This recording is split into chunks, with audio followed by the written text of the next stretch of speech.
Hey guys, this is God Harry. How are you all?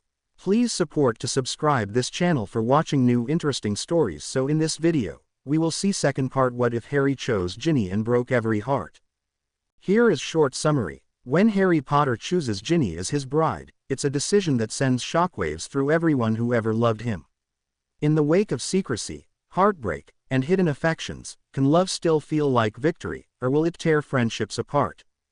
But before we start, if you want more stuff like this, then be sure to subscribe and like this video. And if possible, share this video with your friends. Now let's start the story. It had been a nice reconciliation with Harry. Ginny was extremely satisfied with the outcome. A small curve of her lips accompanied her walk home, but that small smile quickly got wider. Oh, how soft those lips were, and the gentleness combined with a bit of command. That was so sweet. Ginny giggled at the memory. Her wide smile remained on her face from the trip home to lunch to dinner to falling asleep.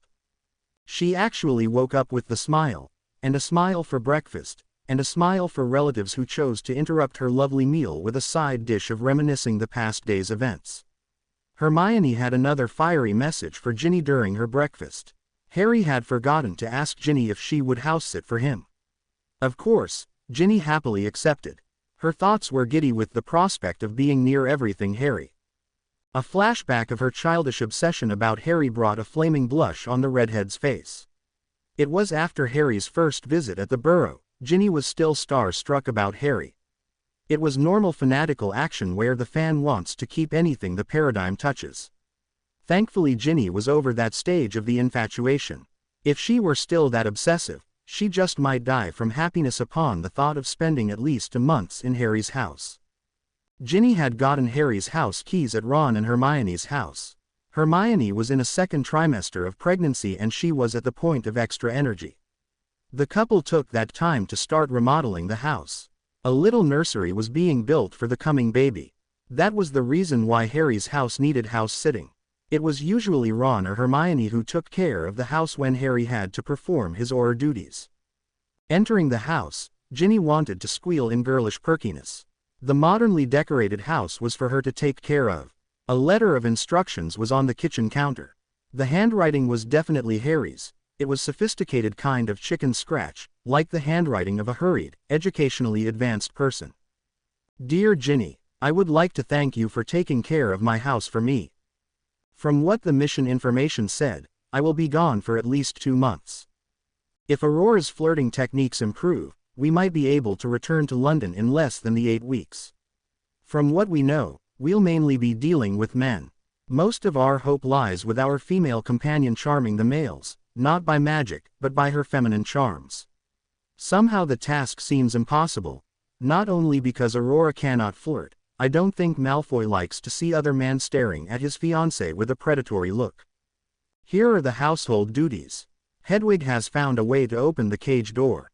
Also, she usually likes to have a flight early morning, so don't worry when she disappears. She always comes around 9. There will be some Neasels visiting the house on Tuesdays. They like to take a break from the meals of their owners. Just feed them the breakfast grains. For some odd reason, the Neasels like the cereal in milk. The plants should be easy. There are notes stuck on the pot to tell you how much water each plant needs. They shouldn't have any dangerous qualities. They are just leafy plants to bring some nature in the room. As for housecleaning, I have a maid to do help. Her name is Helen. She comes every other Monday to clean the floor, vacuum the rooms, and such. Since you are probably tidier than me, she will love you. That should be all. My house isn't that complicated to keep an eye on. The security spells have been adjusted to you being the master. The door will open at your bidding so you can bring your friends to here.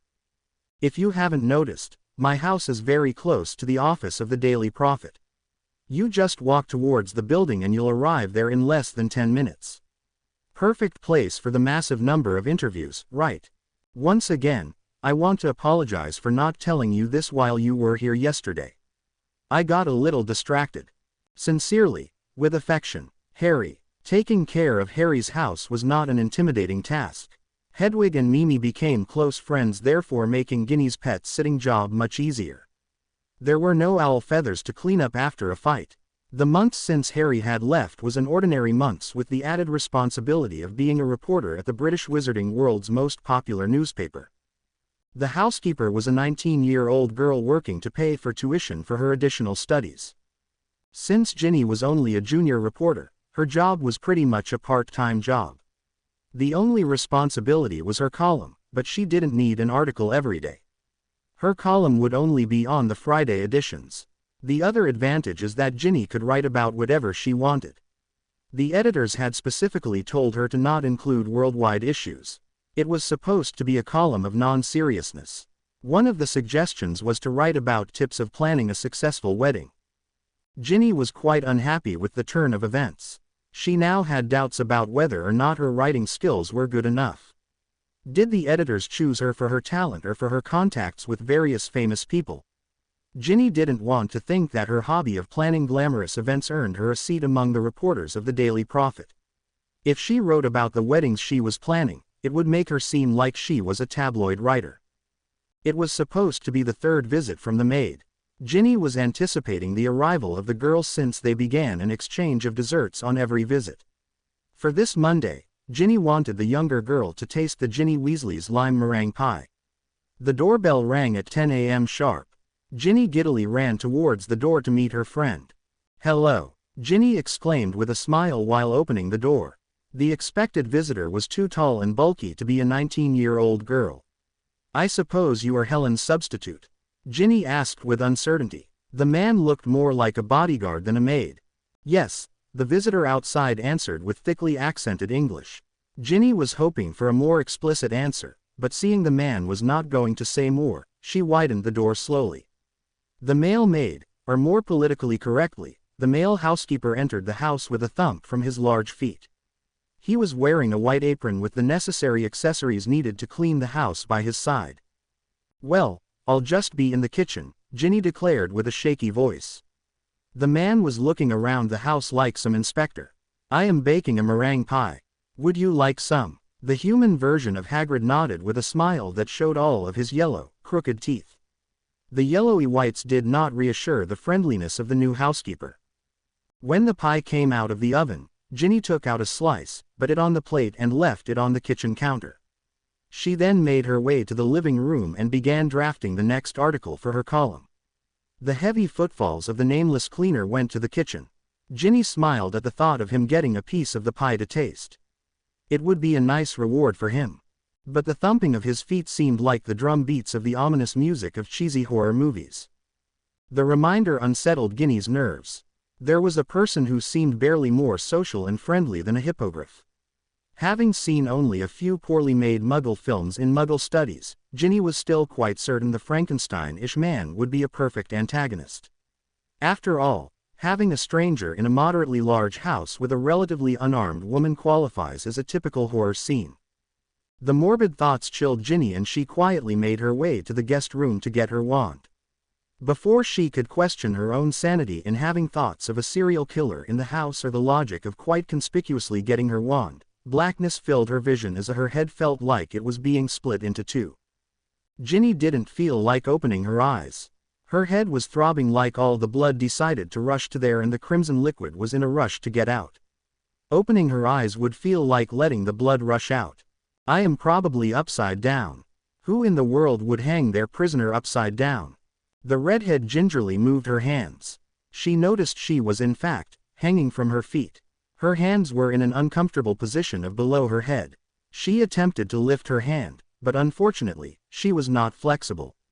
The extent of her flexibility was touching the palms of her hands on the ground when bending over. She would fail any other flexibility test. "Hey, she is moving," a gruff accented voice observed. "Didn't you stun her?" "No, I've told you. I used a dictionary," answered the voice belonging to the evil housecleaner. "Why would you do that when you have a perfectly fine wand with you?" "I didn't have my wand. Who needs a wand to do housework? You used something called magic to help you clean the house." The pointless conversation dragged. Ginny was quite happy that the two dunderheads were too engrossed in their own conversation to notice she was trying to escape. Everything would have been much easier if she wasn't upside down. But then again, if she were on her feet, they probably would have been paying more attention to her or have stunned her. A wooden stick was lying on the lone table in the dimly lighted room. Blinking her eyes to adjust to the dark, Ginny could see well enough to know that wand was hers. "Hello, Miss Weasley," a British accented voice said from behind. Ginny attempted to swing her body around to face the speaker. "No need to move, I'll relocate so you can see me better." The shadows indicated the person had done as he said. Ginny looked up, to see the British member of her kidnapping gang.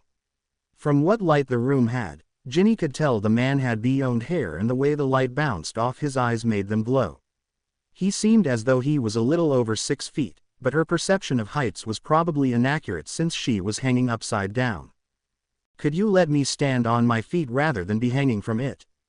Ginny requested, not really caring that she was the prisoner and that prisoners usually don't get what they request unless their lifespan was going to be cut short.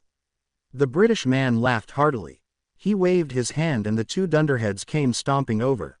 Their large hands did not reassure Ginny whether or not she would fall on her head. After all, she didn't say if she wanted a soft landing or a head-on collision with the ground. Like typical criminals, they chose the loophole in Ginny's request. She had no support, so if she didn't prepare for a hard landing, she was quite sure she would have been unconscious again from being hit on the head by something hard. "Nice save." Ginny got up and glared at the bee-owned man. "You must wonder why we decided to kidnap you." Ginny rolled her eyes. The adrenaline from saving herself was still in her veins and the more sensible part of her was drowned by the annoyance. "Of course I am wondering why I was kidnapped," she snapped back. "Don't most hostages wonder about that?" The bee-owned man chuckled again. "That tongue-in-cheek attitude will get you in trouble." Ginny merely glared. There were a number of things that hindered the common sense in the redhead. She didn't want to be kidnapped ever again after the Riddle incident. Harry's house was left without a person to keep an eye on it. She still needed to get her draft for her column done. And the fact that she had been hanging upside down with blood rushing to her already throbbing head. At the risk of sounding cliched, my kidnapping won't go unnoticed. Ginny glared at the three men. "I have a job at the Daily Prophet. My weekly column would lack articles, so people are bound to notice something." "Of course we knew that," the British man answered smoothly. "You also have a rather large family. I would hope they would get worried about their youngest child, sister and aunt." That was true, so the kidnappers probably wanted to get attention anyway. "Am I being held for a ransom?" The Brit chuckled once again. At least he was a good-humored criminal. His patience might last through all the questions and snappy comments Ginny knew she could not hold back. No, definitely not for a ransom. I have quite enough money, thank you." Ginny was quite confused now. What did she do that made people want to kidnap her? The man must have understood the thoughtful look on her face. "Miss Weasley, as you know, you are our prisoner. You do not need to know the purpose of your containment. Sooner or later, you will find out. Just not now." The man nodded. A few minutes of silence, on Ginny's part, passed. The kidnappers were speaking to each other silently. "Excuse me, would you tell me your name at least?" The three men looked at her as though she was quite stupid. "Even an alias would be fine. I could even make one up for you." The blank look on her capturer's face didn't go away. "All right, you are stupid and idiot," Ginny said, christening the two bulky men. The bodyguard Ishmael was named stupid for hitting someone in the head with a dictionary when a stunning spell was easier was a stupid thing to do. The two men looked at Ginny, rather offended. Ginny shrugged, but the action made her aware of the throbbing pain on the back of her head. "What will you name, Miss Weasley?" Ginny shook her thoughts away from her aching head. She answered without much thought or assessment. "You'll be Grumpy, for you have made me rather cranky." "Hello, friend." The following weeks were rather boring for Ginny. She was in some windowless room, probably a basement somewhere, with nothing to do. She couldn't write since she didn't have anything to write with or write on. There weren't even rocks that she could use to draw or make rocky mosaics with. None of the kidnappers kept her company either. They had her wand, so Ginny had no possible means of escape. By the end of the first week, Ginny got to the point of wishing to have her wand so someone would keep an eye on her. At least then, she would be able to talk to a person instead of the wall. But of course, Having her wand would mean she would be able to apparate out. She had seen the Grumpy apparate in and out. He would bring food from the outside, which tasted absolutely horrid. All she needed was a kitchen and she could make better tasting food. She won't even need her wand. "Excuse me, I am quite bored," Ginny complained for the umpteenth time that day. Like the response for the other complaints, no one responded. Ginny was certain her kidnappers had gotten sick of her cheeky attitude the first day.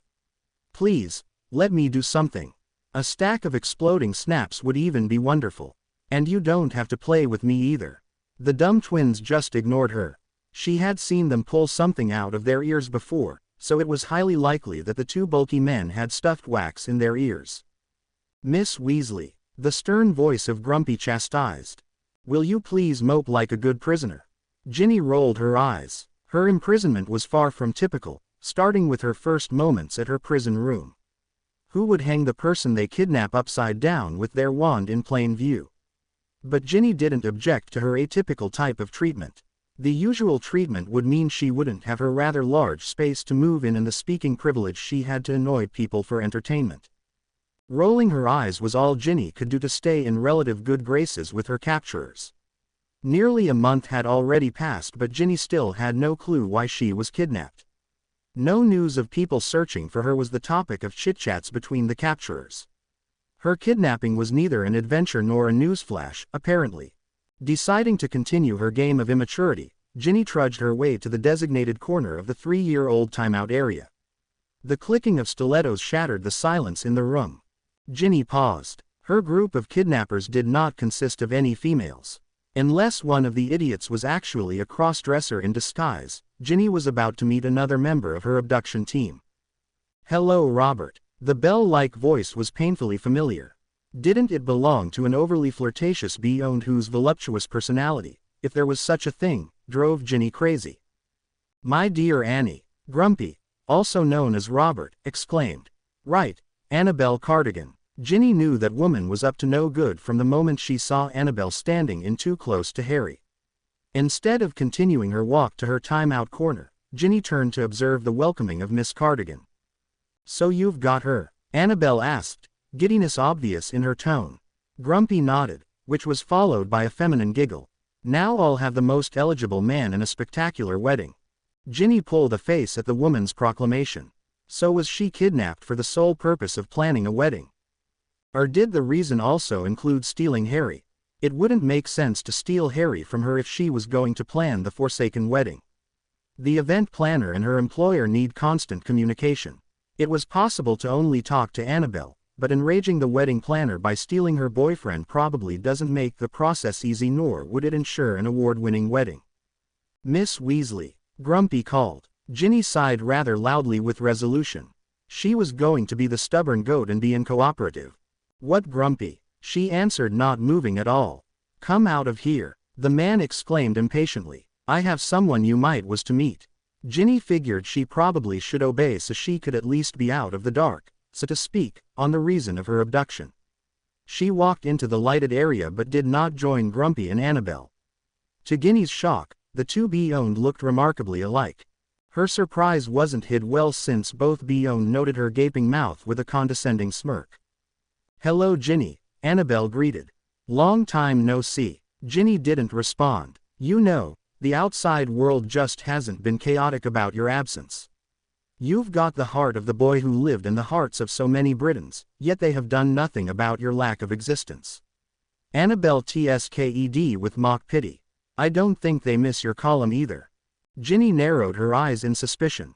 "Good to see you too, Miss Cardigan," Ginny replied sarcastically. "And I suppose the lack of popularity in my column was due to the fact that a writer of less than amateur level has replaced me," Ginny accused, taking a shot in the dark about why no one noticed her absence. Perhaps the lack of communication between her and her family was not so much a good thing. Ginny actually missed the old restricted living, but at least her relatives knew where she was and could come to her aid at any given moment. The other woman just laughed at the accusation, neither defending herself nor admitting the guilt. "Why do you despise me so? I am no competition to you. Fortunately for you, Harry Potter does not fit my taste. It is another that I wish for, and one that I will have." So the wench wants Malfoy.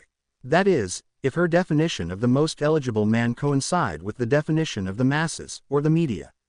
Ginny's eyes bulged. Yes, it is a pity that he had his eyes set on that plain girl.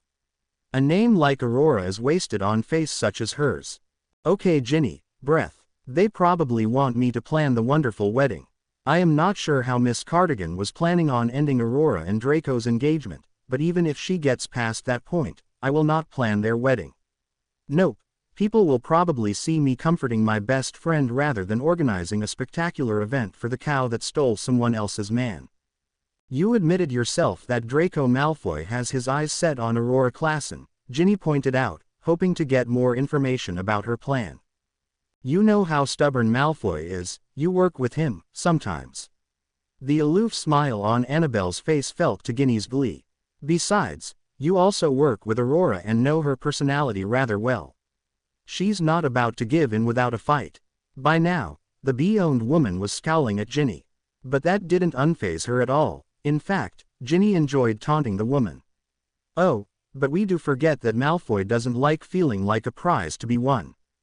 It wasn't unpredictable for Annabelle to levitate the nearby table and attempt to throw it at Ginny.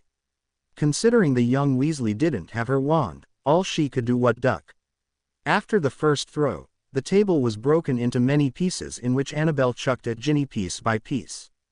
Shut your trap, Weasley! Annabelle exclaimed while continuing her tantrum. Even while the table pieces were shattered to splinters, the woman didn't stop. Somehow Ginny's taunting about Annabelle's lack of favor, at least romantically, in the eyes of Draco Malfoy pinched a nerve. Careful Annie, Grumpy interrupted finally. You and I both know that this girl has more connections to the ministry than our family put together.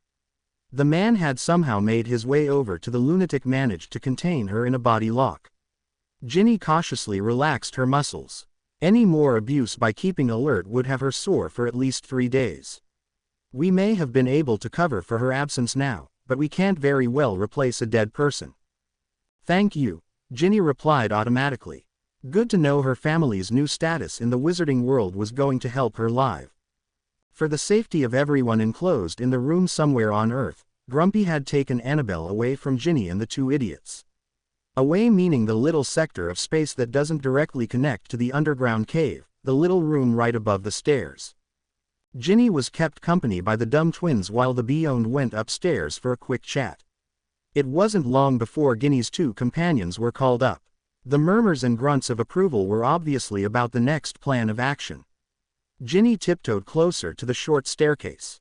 The end of the order giving was marked by heavy footfalls of, most likely, the dumb twins getting fainter. I am going to get that little twit. The fierce voice belonging to Annabelle Cardigan swore. How dare she steal Draco from me? We had been friends, very good friends until that witch mutt came. Honestly, even having that Weasley girl beat me to Draco is better than having her steal him from me. Ginny cocked an eyebrow thoughtfully. So many it was a plan of a lunatic desperately in love. Now if she would be a bit more open-minded, Annabelle should be able to notice the queue of men trying to claim her attention. Goodness, if a woman like her couldn't get a man, where's the hope for the rest female population? Ginny shook her head with a smile and walked back to her corner in case the two left wanted to check on her. There had to have hope for the rest of them since she is Harry Potter's girlfriend. If she could get a man perfect, well, let's not go that far yet. Just suitable. For her, Annabelle should not have any problems finding a guy for herself. She shouldn't have to resort to kidnapping and whatever she was planning on doing next. The kidnappers had left Ginny to her own musings. The less intelligent ones were sent to do the dirty work while the bee-owned were upstairs in their own musings. The time of personal thought didn't cooperate in keeping the prisoner reasonable. Times like these were usually the root of the abducted's own worries. Aside from the typical prisoners' concerns of keeping alive and making their location known, Ginny's heart quickened at the thought of the three Aurors on their mission in Latin America. The most unsettling thought was the fact that the woman that helped plan the mission was also the person who commissioned Ginny's abduction, as well as the task of eliminating Aurora Classen. Ginny knew she was to be kept safe, else the small plan of stealing a man would be changed to a massive abduction. That was quite a bleak outlook. If Annabelle chose to go beyond stealing Draco, which her lunacy made it seem possible, Ginny was sure her happy-go-lucky times in the chamber would be less happier. For the next 2.5 days, Annabelle's presence graced the room once or twice a day. Each time, Ginny had seen her pacing. Ginny actually wanted to pace around herself. It was a suffocating feeling to be safe but unable to remind her friends of Mad-Eye Moody's favorite phrase, constant vigilance. The fact that the abductors had given her limited freedom rather than having her tied up or chained to the way, or even placed in a cell was like a planned, subtle way of torture. The end of feeling useless ended suddenly when Annabelle's presence burst through Ginny's worries. The smile that seemed so confident, so scheming, so heartless ended the anticipation. The smile made everything clear. Ginny knew Annabelle's plan had succeeded. If not, then the major part of the plan was completed. Aurora was gotten rid of. "Come, Ginny," Annabelle Cardigan ordered with triumphal glee. "You shouldn't miss the welcoming of your boyfriend, should you?" Ginny was left in absolute solitude for the next week and a half. Annabelle went back to work. Robert, Grumpy, was the only person with Ginny in her little basement cell. Since Grumpy usually had an aloof attitude towards Ginny and he wasn't dumb, Ginny had no mean of communicating with him. Insults would flare up the coldness between the prisoner and her keeper while nice civil conversations was impossible.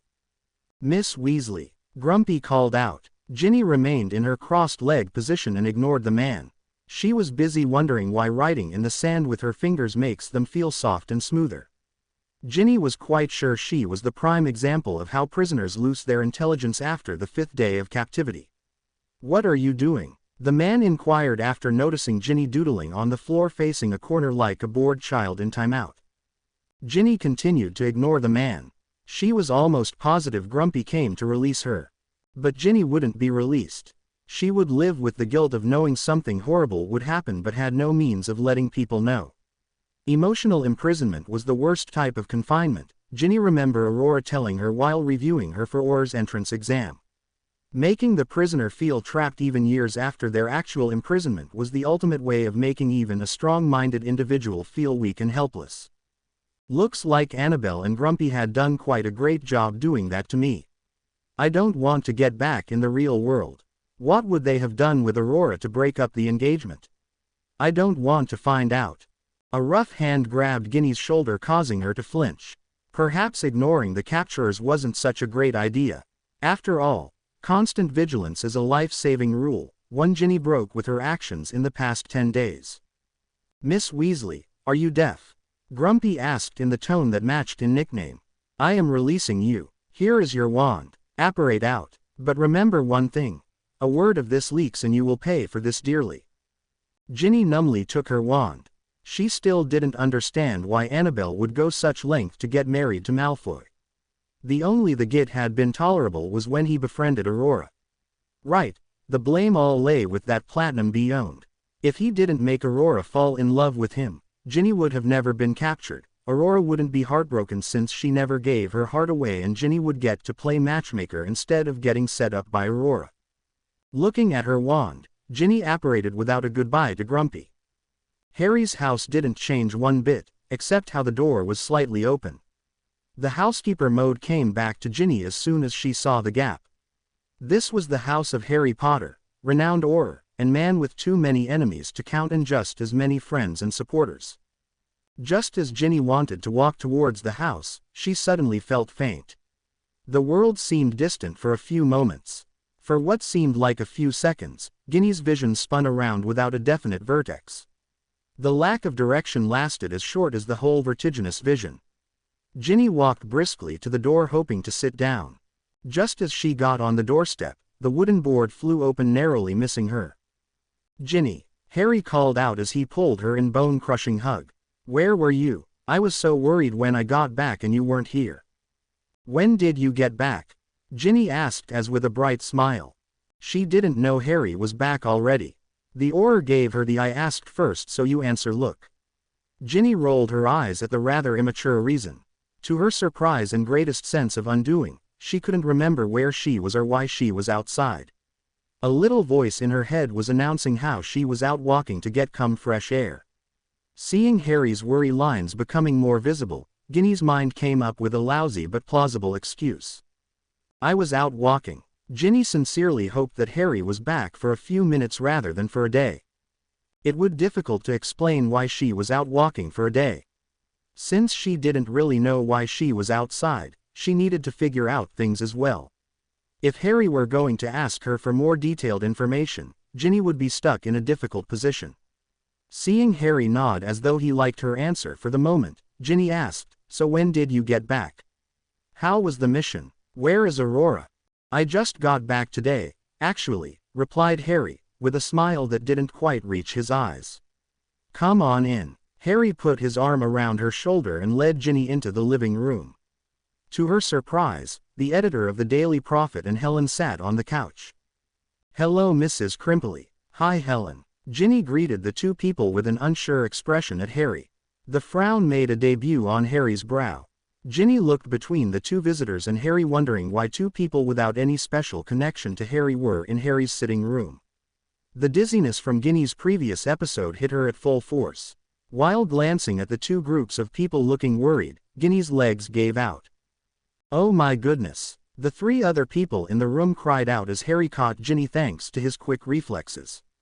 Harry carried the now frail-looking girl to the couch where Mrs. Crimpley and Helen had jumped up from when Ginny fell.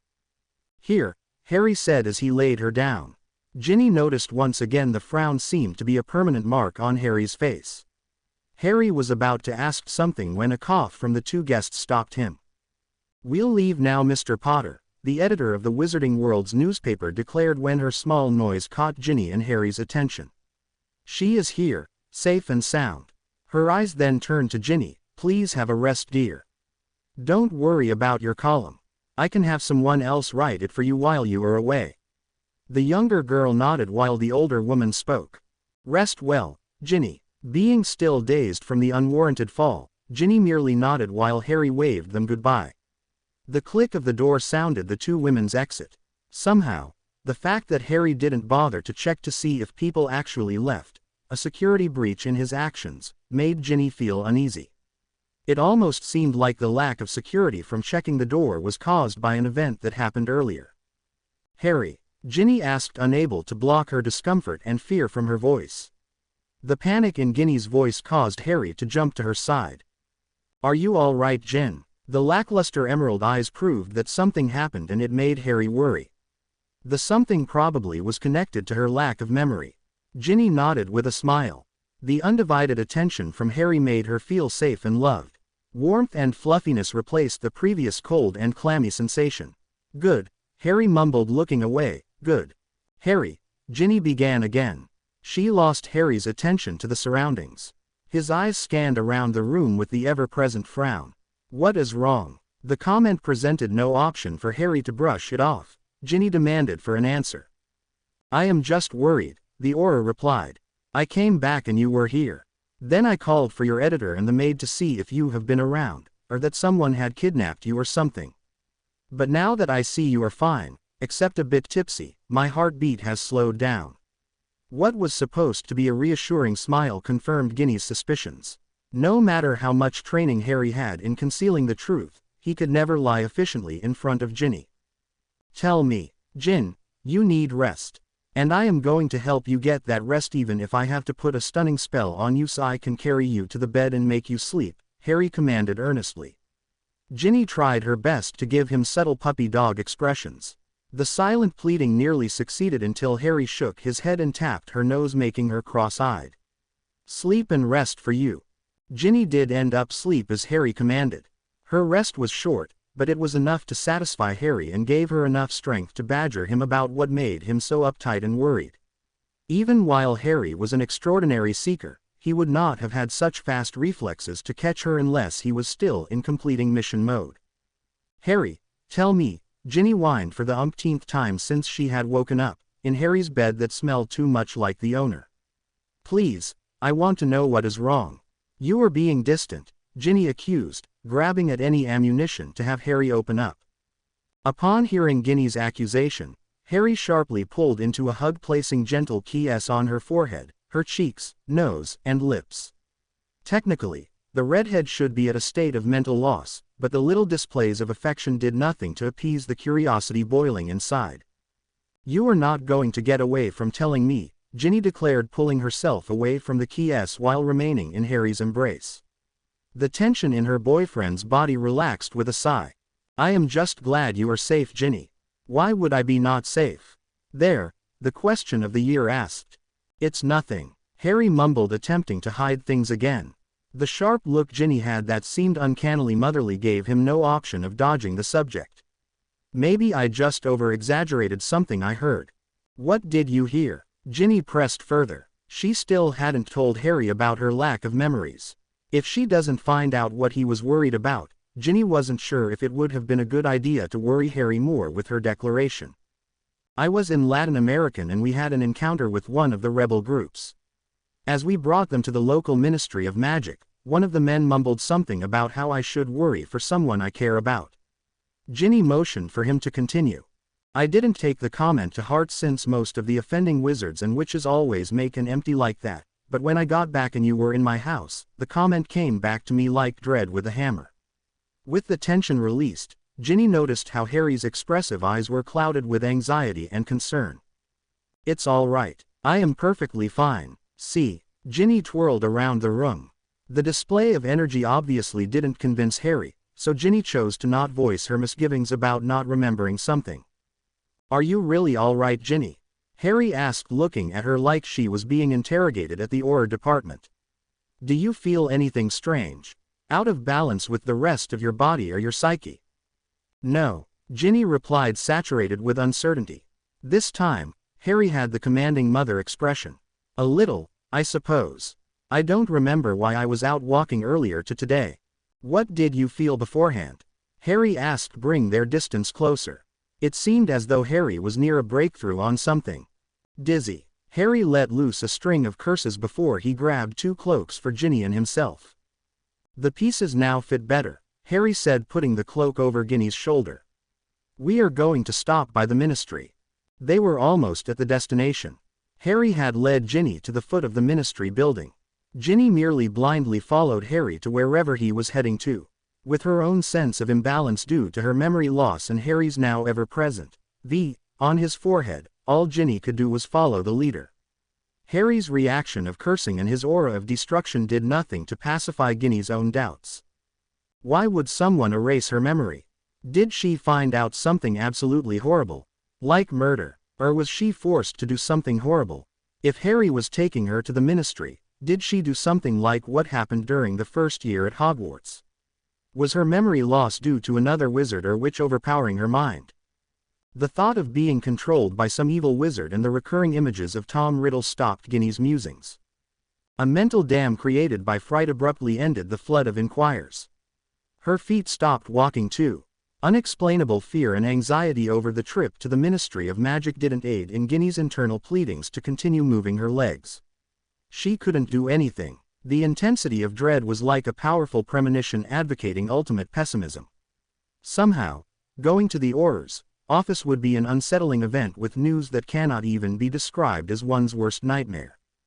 Without knowing that she was shaking in dread, Harry looked at Ginny with a look of utmost care, as though she was a porcelain doll that suffered a fall but didn't break. Are you all right, Ginny? Harry asked after pulling her close to his chest. The redhead's palms were cold and sweaty. The blank look in Ginny's eyes had scared the Auror. The only times Harry had ever seen anyone look so helpless and in distress were interviews with victims. But Harry was certain Ginny was a victim. She suffered at the hand of some dishonorable witch or wizard, mostly because of her connections. With 2 close friends being Aurors and nearly all of her relatives working at or with England's Ministry of Magic, it was no surprise Ginny was attacked. Harry was definitely certain Ginny was a victim of something horrible. But what and whom caused her suffering? After numerous keys of comfort, hugs, and promising words, Ginny returned to reality. Flashes of the Chamber of Secrets and the ominous cloud that hung over Ginny's conscience were disabling, but the light that shined through the clouds was Harry, like many times before. It's all right, Harry, Ginny spoke, attempting to return the favor of comfort. We are almost there. A few steps and we face the next stage, right? Ginny knew she had experienced something horrible. If not, she wouldn't be paralyzed and borderline mad, insane, crazy, depressed when she tried to prod through the hidden memories. Holding Harry's hand tighter, it was Ginny who led the two into the building and to the Department of Defense. Harry performed the necessary steps for Ginny to enter and to set up whatever he wanted to do in the office of the Aurors. Ginny was left to be alone with her thoughts. Organization was crucial for Ginny to combat the reasonless apprehension. Certainly her previous visits to this professionally decorated part of the ministry were always filled with consternation. This time, the feeling seemed more urgent. All her earlier visits were haunted by petty nervousness, but this time, something in Ginny's head was sending deafening warning signals about upcoming events. Potter. Ginny. The familiar voice of Draco Malfoy sounded the room. His form was supported the doorframe that separated the office of the famous trio among the Aurors from the rest of the department. "What are you doing here?" One glance at Ginny and Harry, he rephrased the question. "What happened to you two?" "I think I have found more explanations, Malfoy," Harry began. Ginny's mind chose to block the Aurors' conversation from her comprehension. The words were like the whooshes of wind blowing by her ear. Occasionally, the speech was slurred. Ginny couldn't concentrate nor understand what the two Aurors were discussing so avidly. She glanced around the room. Everything was placed as a way that shouted order and chaos. Papers were haphazardly laid on the desks, but somehow the arrangement seemed ordered. It looked as though whoever was sorting it randomly placed the grouped papers. Ginny. Ginny looked up from her survey of the surroundings. The looks on both Draco's face and Harry's face hurled back the dark cloud that was in her mind. Seeing two frowns increased her own apprehensions. Why couldn't she remember things when she revisited her memories? Ginny. Harry began playing with a file folder in his hands. "Can you tell me what you have done since I was gone?" Ginny slowly shook her head. Trying harder, pieces of memories fell in place. "When you left, Hermione told me to house-sit for you." Ginny began the narration of her life in the past few weeks. She spoke of the Neasels, meeting the maid, baking desserts, and writing her column. "So for her next visit, I was going to bake her my pie. She wanted to try my recipe." "Helen said she never saw you after your discussion about pies," Harry interrupted. "Do you remember what happened after that?" "I did the usual. Writing, reading, resting," Ginny replied with a shrug. The dubious look on Harry's face made her doubtful of her quick reply. Did she do those things though? She didn't feel like she lived at all in the past few weeks, yet she had the memory of knowing she had written her columns. Silence took over the room for a few moments. Both Aurors seemed to be going through pieces of the puzzle in their head. The picture seemed awkward without the other third of the trio. Where was Aurora? Shouldn't she be a part of this crime-solving meeting? Ginny turned her attention to Draco. "Draco, where is Aurora and why are you here now?" "Aurora told me you always rested for a week after a mission before returning to office work." When Ginny mentioned her best friend's name, both Aurors stiffened visibly. The only time Ginny had ever seen Harry so emotionless and stone-like was when his comrades died fighting against Voldemort. Oh no, the cry was more of a statement of realization rather than shock. What happened to Aurora? The stormy cloud cover in Ginny's mind seemed to turn into a hurricane. Frenzied waves of shock, panic, anxiety shook her mind while a silent and wordless ominous voice sent a feeling of a premonition being accurate. Ginny felt like she knew something bad was going to happen. The little shadow of omens in her head now had the center stage in her thoughts. Aurora was hurt, if not dead. Ginny felt like she knew something was going to happen. But as for a better explanation than a premonition, there was none. "What did you say?" Harry asked, still in his confidant coworker mode. "I should have known," Ginny wailed out. The small blurb of the unknown sent Ginny into a shivering state. Noticing her distress, Harry walked over to Ginny and placed her in the safe circle of his arms. "Shish, Ginny, no one would have expected anything to come out of the worry. Or if they did, it was the routine worry friends and family feel when we go off to a mission," Harry said into her hair. The words of comfort had no effect. The shivering became a show of tears. "No, this was a different type of bad feeling," Ginny retorted. "I can't describe it, but it was bad. The realization was a boulder sinking into my stomach type of shock." To battle the shaking in her bones, Ginny pulled out of Harry's comfortable but unyielding embrace. She needed to pace, to calm her nerves, to get her out of this horrible nightmare. Harry, Draco, Ginny spoke after a long period of silence except the sound of Ginny pacing. Tell me what happened to Aurora. The two men looked at each other before anyone dared to open his mouth. Ginny's heart pounded. Instead of feeling anxious at perhaps she got the title of head girl, the sinking pit in her stomach was an indescribable sense of dread. What had happened to Aurora that caused the two men to look ghastly the two times she asked why her best friend wasn't with them when the mission was over? Ginny, Draco began after his eye conversation with Harry. Nothing really happened to Aurora. Ginny noticed the pained voice he used when he said Aurora's name. If nothing did happen to her, why would Draco Malfoy sound like someone took a knife, stabbed it in his heart, twisted the knife, and proceeded to pound on his already wounded heart? Aurora chose to not come back with us, Harry added his 2 cents when Draco didn't elaborate on his answer. Ginny looked at the two men before, switching from staring in Harry's eyes to Draco's. The fact that none of them actually held her stare annoyed Ginny to no end. They were deliberately trying to hide something from her for probably a stupid reason like they don't want to hurt her. Why would Aurora choose not to come back with you?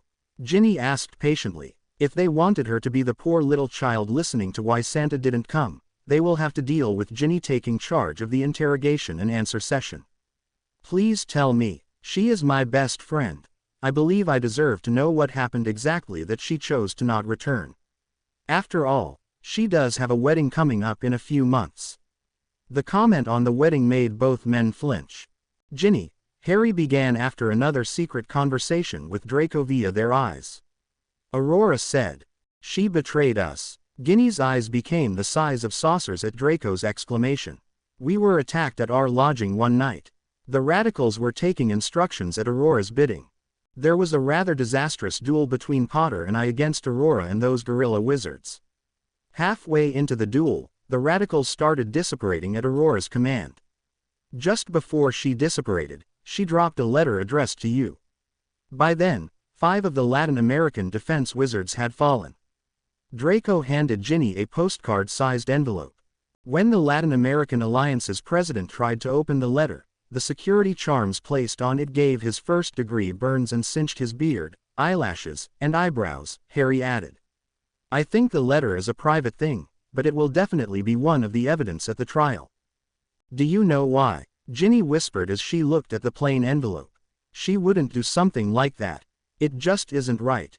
That's why we need you to open the letter and see what she wrote in it, Harry replied with a smile. You don't think she actually betrayed you too? Well, no, Draco replied with a huff of air. Potter got this warning about you and Aurora had a nightmare about you.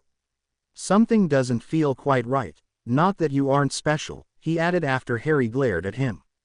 The fact of what had happened to her brought the deep pit of fear back in Ginny's mind. I suppose I should read the letter then, Ginny said after another moment of silence.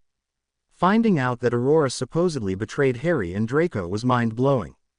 If her betrayal were related to whatever had happened to Ginny, it would be even more shocking. I suppose we should read the letter and see what she wrote.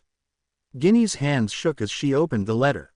Dear Ginny, it certainly has been a while since we last communicated. This letter should not bring you any bad news. I am alive and well. Whatever you have heard from the Ministry or from Harry and Draco might seem shocking and unlike what I would have done, but I am ashamed to say that as your best friend, I have hidden things from you. Some happenings in my family are kept secret because they are meant to be. It was never my intention to bring any of my friends in danger. Now I am sorry to say that if I do not disappear from the face of the earth, you will be in danger. There were quite a few reasons why someone would use you as a levy to blackmail me considering you are my best friend. I beseech you and any of my friends at Hogwarts to refrain from looking for me. What happened on this mission basically resulted in making me non-existent to the world. Although you will most likely never see me again, please note that I didn't really commit treason. The rebels knew of our location already. During one of my assigned secret meetings with the heads, I was captured and offered in which my family must refrain from any intervention of, you know. Please be safe and marry Harry. If it isn't a rush for you and Harry, I would be very happy if the wedding, Draco's and mine, you are planning is used for your happiness. It was strange how the wedding was started with the common idea that it was Harry marrying Aurora and gradually transformed to a wedding of Draco Malfoy, and then the truth was revealed. It would be very humorous if the wedding did become a wedding of Harry Potter. The press will have a ball and we can say the Draco-Aurora thing was a cover-up. I don't know, or you could say the truth. Anyhow, please let Draco know I wish him the best in everything and tell Harry to remember our conversation. Also, if Mr. Malfoy complains about money, just rub it in his face that my family actually chipped in most of the expenses. That's my farewell present to all of you. Happy a great life. That's cheesy, but hey. With eternal gratitude. Aurora Klassen. Ginny looked up from the letter. The heads of Harry and Draco were looking over her shoulder. It was one of those things that bothered her, her vertically challenged physique. But it wasn't important. Her best friend at Hogwarts was now living in exile of sorts, and her last wish was to have Ginny and Harry marry. The proposition was odd, just like her extremely eccentric friend. So it was Aurora's wish that she should marry Harry in a few months. Yes. Things just got stranger. I supposed I am rushing the ending a bit. I have no clue anymore. Bad writer's blocks tend to mess up things very badly. Aurora's note had a devastating effect on the lives everyone that knew as someone more than an Auror. For those who did see her as a defender of the good side, two different opinions of her prevailed. There were those who only knew of her disappearing act believed it to be kidnapping, and there were those who were determined to put her at trial for treason. Since the ministry had kept low on the happening of the famous trio, it was a comfort for the friends and family of Aurora Klassen to be with their own thoughts for a little while. The brief period of time was indeed short, since the lives of the three Aurors were under constant scrutiny. When one reporter realized there was something fishy about the absence of 1/3 and the lack of whatever defined the other 2/3, news got around that a new story was out. What happened to the famous trio's female member? The person who seemed to be affected the most was obviously Draco Malfoy. It wasn't normal for someone who had lacked friends since he was born to end up losing his fiancée. Ginny noticed his withdrawal from the world and his family and friends since the day they read Aurora's note, which was a week ago. Perhaps Aurora's family coming to London to visit the city that was the last known home of their daughter would help Draco. Ginny had refused to believe Aurora was dead. After knowing the girl for so long, she knew Aurora just had to survive whatever happened to her. From what the note had said, it seemed as though the former Slytherin had experienced more than what even her closest friends know. Perhaps the visit from the Klassens could explain some unknowns. While Draco, Harry, and Ginny were in their own mourning moments, the Ministry of Magic had already begun their investigation on Aurora's act of treason. The lives lost during the mission, although it wasn't British agents, they did work for the allies of the British Ministry of Magic. For the Ginny and Aurora's past partners, it was appalling to have the ministry start the investigations. Policy-wise, it was logical to start the trial soon, but the moral voice in the heads of the three friends of Aurora shouted obscenities in their minds. It seemed impossible to have someone like Aurora to go against the institution, not after how adamant she was about defeating Voldemort. Ginny, Harry called out from his living room. Ginny opted to stay in Harry's house rather than staying at her own apartment. Suddenly the small home seemed to suffocate her with memories of girls' nights with Aurora. "Coming, Harry," Ginny replied, bouncing down the stairs. They hadn't spoke of getting married since reading the letter. It was one subject neither wanted to discuss until the chaos of the famous trio's last mission cooled down. Besides, Aurora's absence seemed like a death, so getting married seemed like desecrating the mourning period or not respecting the so-called dead. "We need to meet the Klassens for tea in 15 minutes. Apparating is fast, but to get through the massive media that is bound to be there would take time. Besides, we are to make sure Malfoy decided to end his self-imposed exile too." Ginny nodded her head while putting on finishing touches of her outfit. Harry petted the Neasels that chose to make their residence permanent and gave Hedwig and Mimi some owl snacks. "Ready, Harry," Ginny declared when the necessary precautions of leaving the house were completed. Putting on their coats and grabbing their wand, Ginny and Harry disapparated from the Harry's residence to meet the Klassens in one of magical London's top-notch tea houses, the cottage where Ginny first met Annabelle Cardigan and had a friendly lunch date with Draco Malfoy. The front of the restaurant already had some paparazzi lining up hoping to gain the view of the Klassens. It seemed as though the family decided to have tea in the middle of the flower garden since photographers had elevated themselves and their equipment above the taller plants. The security charms placed on the area provided a good example as well as entertainment out of overly eager reporters. "Ginny, Harry," Mrs. Klassen declared when Ginny entered the reserved area for their meeting. "I hope the press didn't give you such a hard time." Ginny mumbled a no as she gave Mrs. Klassen a hug. For some strange reason, the Klassens didn't seem like they were grieving for their daughter at all. "Draco is busy ordering the food," Mr. Klassen added when he came to welcome Ginny and Harry. "Please take a seat and we can begin discussing whatnots. We haven't discussed anything yet since Draco wanted all three of you here since Aurora was close to all of you, not just him." Ginny and Harry made their way to the lone table amidst the greenery. The table was set and Draco sat alone looking more miserable than what Ginny had expected. Since it wasn't like Aurora died, there was still some possibility that he could meet Aurora again. Even if the girl wouldn't accept the identity of Aurora Klassen, she probably still had the same personality as the old Aurora. That scenario might be a stretch, but it was the one thing that was keeping Ginny from sinking into the pit of depression at the thought of losing a best friend. The lack of power and prestige in Draco's aura darkened the setting more. Instead of feeling confident, the slacking shoulder of a Malfoy made Ginny feel helpless in such a situation. "Hello, Draco." The greeting was a silent inquiry as well. But like a person with typical Malfoy upbringing, the comment was also a reminder for him to sit up straight and accept what had happened and move on. "Hello, Ginny," he replied with a trademark dispassionate smirk. "So what about that wedding?" That was the ultimate question. Whether she would get married to Harry Potter in a few months. Her mother was ecstatic about the prospect of Ginny getting married.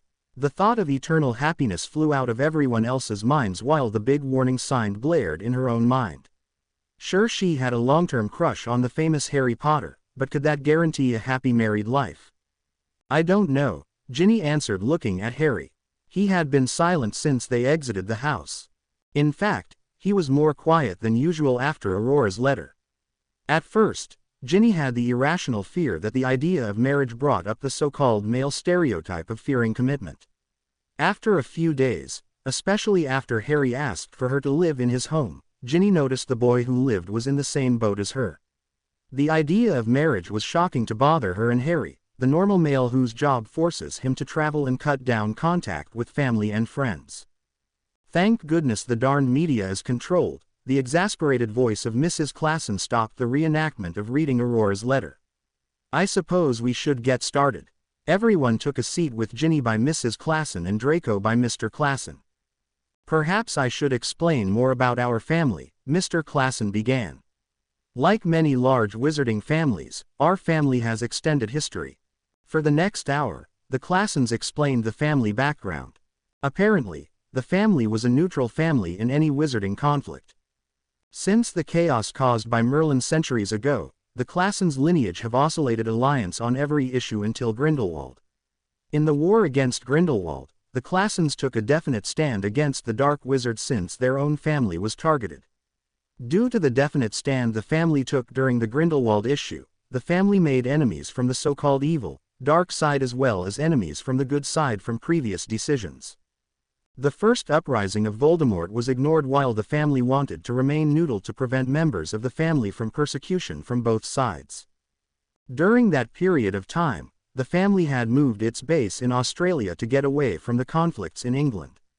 When the second uprising of Voldemort became more violent, the young Aurora Klassen couldn't stand the immoral actions of the heir of Slytherin and persuaded the Klassen family to make it their mission to end the heinous reign of the Half-Blood. But why was Aurora targeted now? Ginny asked. She was still in shock about extended history of the Klassens, but it did explain why Lucius Malfoy did accept his son's acquaintance with Slytherin traitor. In all her other missions, she didn't have problems or difficulties like this. Although we have pretty much refrained from making more enemies, those families who went our opposite side and suffered still seek revenge. Most of our family members are not in professions where their safety is put at risk, but you know Aurora. Ginny nodded her in agreement with Mrs. Klassen. Aurora was the type of girl to risk everything, even the happiness of her love, Malfoy, to make the world a better place, as the cliché would say. Aren't you worried about Aurora's safety? Harry asked with a frown. The older couple shrugged. Would it make sense for them to hurt Aurora? Mr. Klassen asked with a Slytherin-like smile. Would it be smart for the rebels to hurt Aurora if that would unleash the entire Klassen clan, along with my wife's family and possibly even the Malfoys, and I would suppose the Weasleys too, wrath on those rebels? Ginny then wondered how they would know Aurora had been hurt. After all, she did cut off all communication. As though Mrs. Klassen understood Ginny's confused smile, the elderly woman then explained the tracking system. Each of the Klassens have a tracking spell placed on them since their birth. We would know if Aurora got hurt. It was like the Weasley clock. The hands pointed at whether each family member was at home, safe, at work, or in danger. You are not worried? Draco asked with uncharacteristic uncertainty. His pretense of carelessness dropped when he asked the question. The cold and distant Malfoy seemed very much like an average worried and lovesick man. Does that mean Aurora could contact us once this boils over? That would depend on Miss Weasley, Mrs. Klassen replied with a dark look at her dessert. The threat was placed on the safety of Ginny, right? Ginny nodded. Did anything unusual happen to you? If something did happen, it would most likely make Aurora really stay out of sight. The news made everyone pale. The fact that Ginny did lose a chunk of her memory, whether it still bothered her or not, had an effect on their Aurora. She believes you to be her little sister, Mr. Klassen added with a smile. She did say that if she were to have a sibling, it would this Gryffindor with red hair while she was at Hogwarts. There was a blissful smile of remembrance. She wouldn't stop talking about what happened between Ginny and her. Oh, I dragged Ginny to do this with me. Ginny asked me that. I think Ginny got mad at me. That girl would not stop. Do you think Aurora will contact us again though? Draco asked, resigned to the fact that perhaps Aurora would never willingly come back. The answer was a simple shaking of their heads with a pained smile. No one really knew, but Ginny did feel better though. At least it wasn't likely for Aurora to be hurt. But if people dared to hurt her, Ginny was sure those who caused Aurora's disappearance would at least feel her Weasley temper and some mean jinxes as well as possible unforgivable curses depending on what happened. Knowing Aurora was the strong person who would never easily give in, Ginny was hoping and desperately wishing for her best friend's speedy return. When the questions were over, the elderly Klassens excused themselves since they had some other arrangement and left Draco, Ginny, and Harry to themselves. So, all three began when the older couple was out of sight. Potter, you still haven't gotten your act together? Draco asked in his usual Malfoy drawl. He seemed almost back to normal with the mischievous gleam in his eyes except the slightly slouching shoulders. What act? Ginny asked looking between the two men. She suddenly felt out of place. When Aurora was there, she teased Ginny endlessly in front of both men. Now it seemed as though she was completely out of the loop of the Aurors. Hearing her question, Draco Malfoy shook his head and mumbled his farewell before apparating out. Ginny then turned to look at Harry. What act? Harry repeated nervously, wetting his lips. Ginny nodded. After the reassurance of Aurora's safety, Ginny felt at ease enough to place both her hands on her hips and tap her feet, waiting for Harry to get his act together. Yes. What act? As in, what are you planning? Harry seemed to look more nervous. You know, the last time you were so dodgy was when you got me to plan a wedding without knowing who was getting married. Ginny. Harry trailed off with a huff. He looked abashedly at his feet before looking up at Ginny's face while bringing her hands to his lips. How much faith do you have in us? Before Ginny could answer, he looked away again to curse at Draco, Aurora, the plants, the table, and the waiter on the side waiting to clear the table. Let's take a walk. Harry led Ginny to the gardens of the little pastry house. Since it had become common for a place to get sugary sweets, young couples tended to wander to the restaurant and share a pudding or tiramisu. When more min dates happened in the restaurant, the owner decided to grow a small garden for the couple to walk around in rather than being confined to a table. Besides, the walk around the garden tended to make weight-conscious females feel better about eating so much sugary snacks.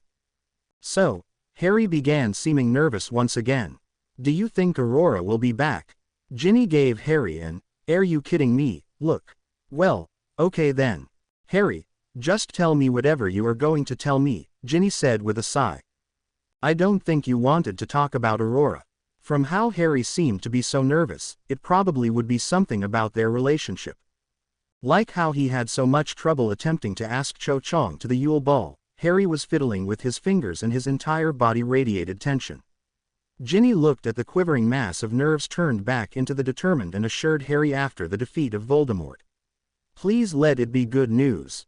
Ginny thought with her own heart pounding, I know the commitment thing could scare off a guy, but please don't let Harry be like the typical men. Ginny, did you know how I felt when I came back and you weren't at my house? Ginny suddenly noticed how green his eyes were and wondered if the pupils were actually magnets instead of living tissue. I was so worried since Aurora did mention threats the enemies had made about you, and quite frankly, the last mission was pretty much a mental battle, and when I realized you weren't home, I don't know. Then I found out you had a memory gap, which made me what happened in between and why you had a memory charm on you anyhow.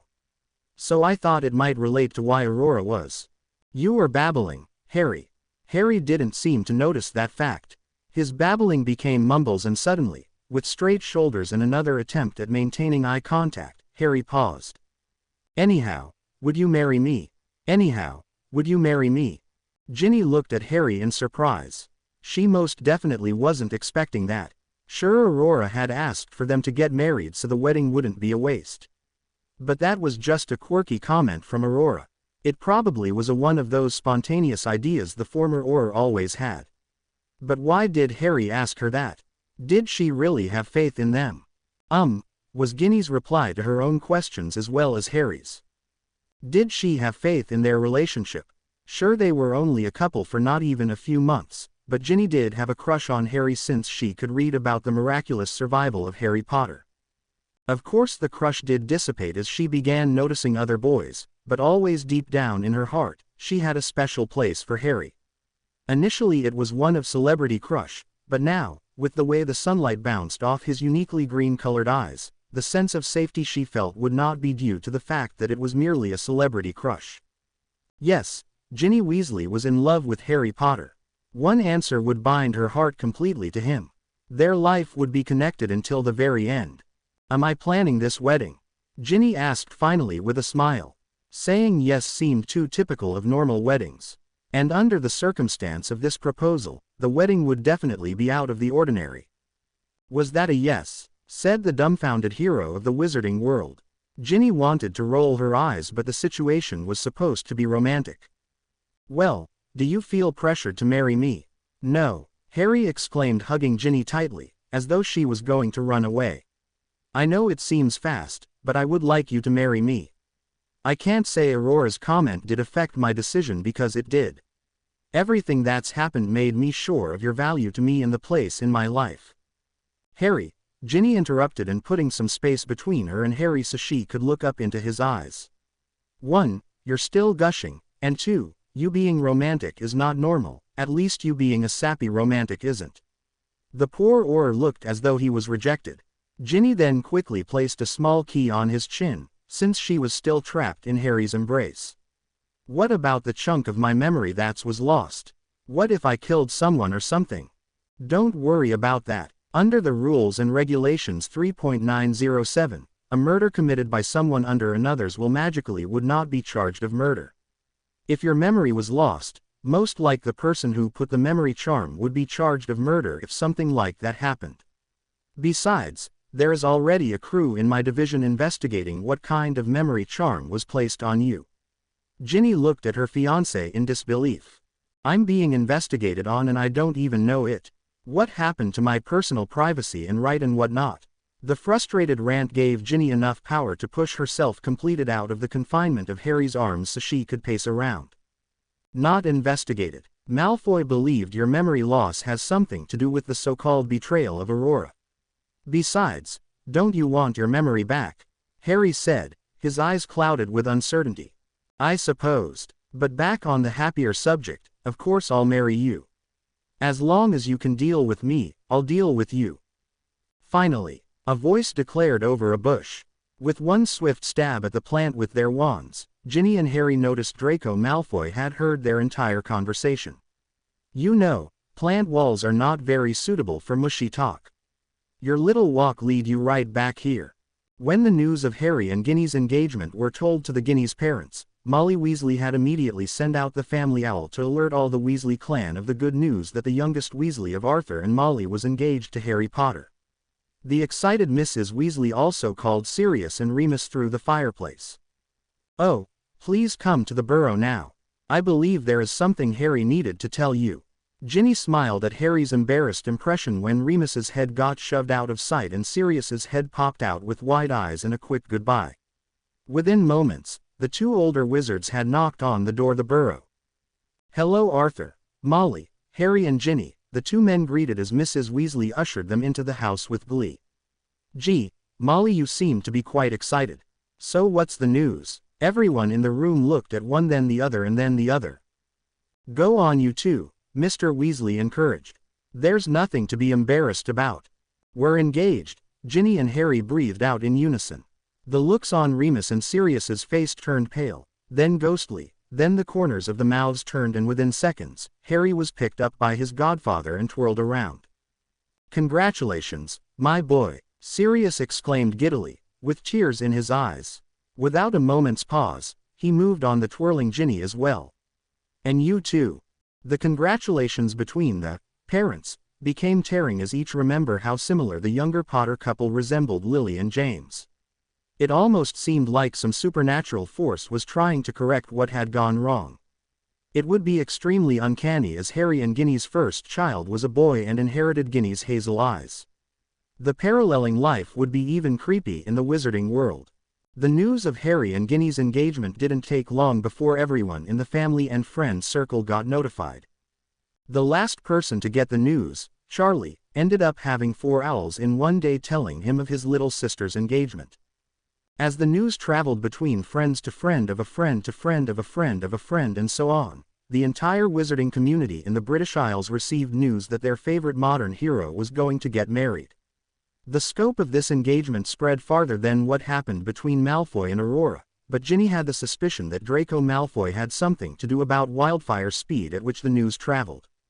Perhaps it was Draco trying to help out the planning session by telling those businesses that were a part of his wedding to rearrange it to Ginny's liking as he lost his other half. When the businesses got a hold of that new information, Ginny's mail had doubled its size with more catering companies and decoration agencies offering their services and various deals. Maybe it was a bad idea to plan my own wedding, Ginny thought one day when Mimi became indignant with all the foreign owls eating her limited amount of Aurora's pellets and water. With owls clattering Harry's house since she didn't move back to her flat, there were other issues that were bothering her. The ministry was also on her back trying to get her memories, which she wasn't even sure if she wanted to remember, back. Having so many family members working in the ministry meant the sick one treatment was ever present. She and Hermione were deemed the pandas of the family for they were very fragile. During the stressful part of planning a wedding, Ginny wanted her best friend to complain to. Since Aurora's whereabouts was as definite as the number of stars in the sky, Ginny was left to stress out by herself without a good person to complain to. "I'm sick of this," Ginny declared one afternoon while Harry was at work and a few owls had fluttered in. "There's too much to worry about. Not only do I have to change parts of the wedding design, I have a time limit as well. I barely have 4 months to plan my own wedding. I am not even sure if it is going to be my own wedding anymore since I am pretty much rushed into it." With a desperate sigh, Ginny collapsed onto her bed in Harry's house. During her rant, she never heard Harry open the door nor did she notice Harry had heard the part of her rant about doubting the wedding. "We don't have to get married, you know," Harry whispered after Ginny was done with her frustrated declaration. His tone seemed so deflated and hurt that Ginny's last will of not crying broken and tears broke out. "No, please don't say that," Ginny whispered with a sob. "It's just a bit stressful, you know. With Aurora suddenly gone and now I need to plan a wedding in 4 months and I still need to write my column, I am just a bit overwhelmed. Even more so than when we had end of the term exams at Hogwarts." The bed had shifted and Harry's comforting arms came around her. "I'm sorry. If I could take it all away, I would. We don't have to get married so soon. I am sure Aurora would understand. But all of what I had done so far would be a waste. The couple discussion that would shake their relationship status was interrupted by another owl fluttering in with an elaborate envelope. Ginny begrudgingly opened it and gasped. "What is it?" "Someone decided to give us a public engagement party." "Well, this would explain why there are nutty people in the world," Harry mumbled while combing his hair with his fingers. "The American crew in Memory Charms got a diagnosis back about which spell was used on you. It was one where the spell strengthens traumatic stress disorder. The brain's automatic function of blurring a traumatic or stressful memory would be exaggerated so that you would never remember if you lived a happy, carefree life. But the awful long-term effect was that if anything triggered the memory of what had happened, the cursed would have nightmares and possibly be driven insane." "Is there a way of removing it?" Ginny asked timidly. The spell didn't seem like one the memory department of the Accidental Magic Reversal Squad could accomplish.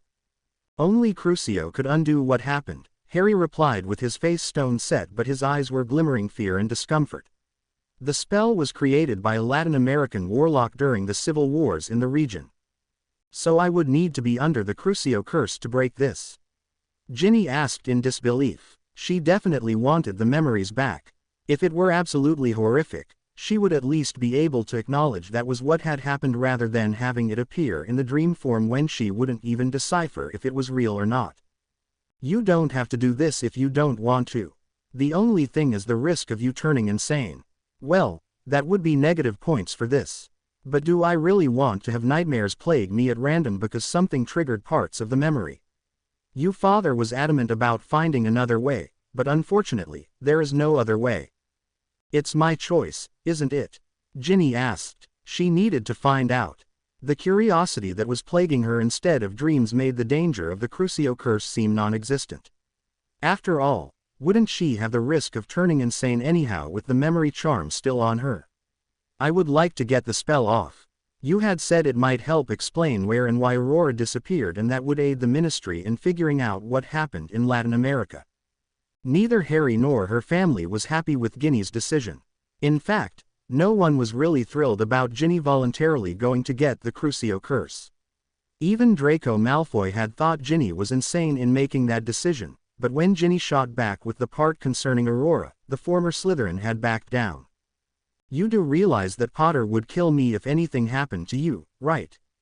Ginny merely shook her head and told Harry to not hurt Malfoy no matter what happened. She wasn't getting her memory back for only Malfoy and Aurora. It would be a form of closure in a part of her life. The trek to the room for Ginny to receive the treatment, as the American experts had called, seemed like a funeral procession. Ginny was ghostly white while everyone else looked at the ground as they walked and remained silent. "I would suggest for you all to not observe this," one of the memory charm experts declared when Ginny's large entourage consisting of her father, her brothers, Harry, Draco, Remus, and Sirius.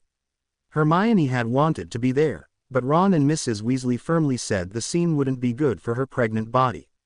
The entourage elicited a group snort and each took their firm hold position that told the doctor to bugger off because they were staying.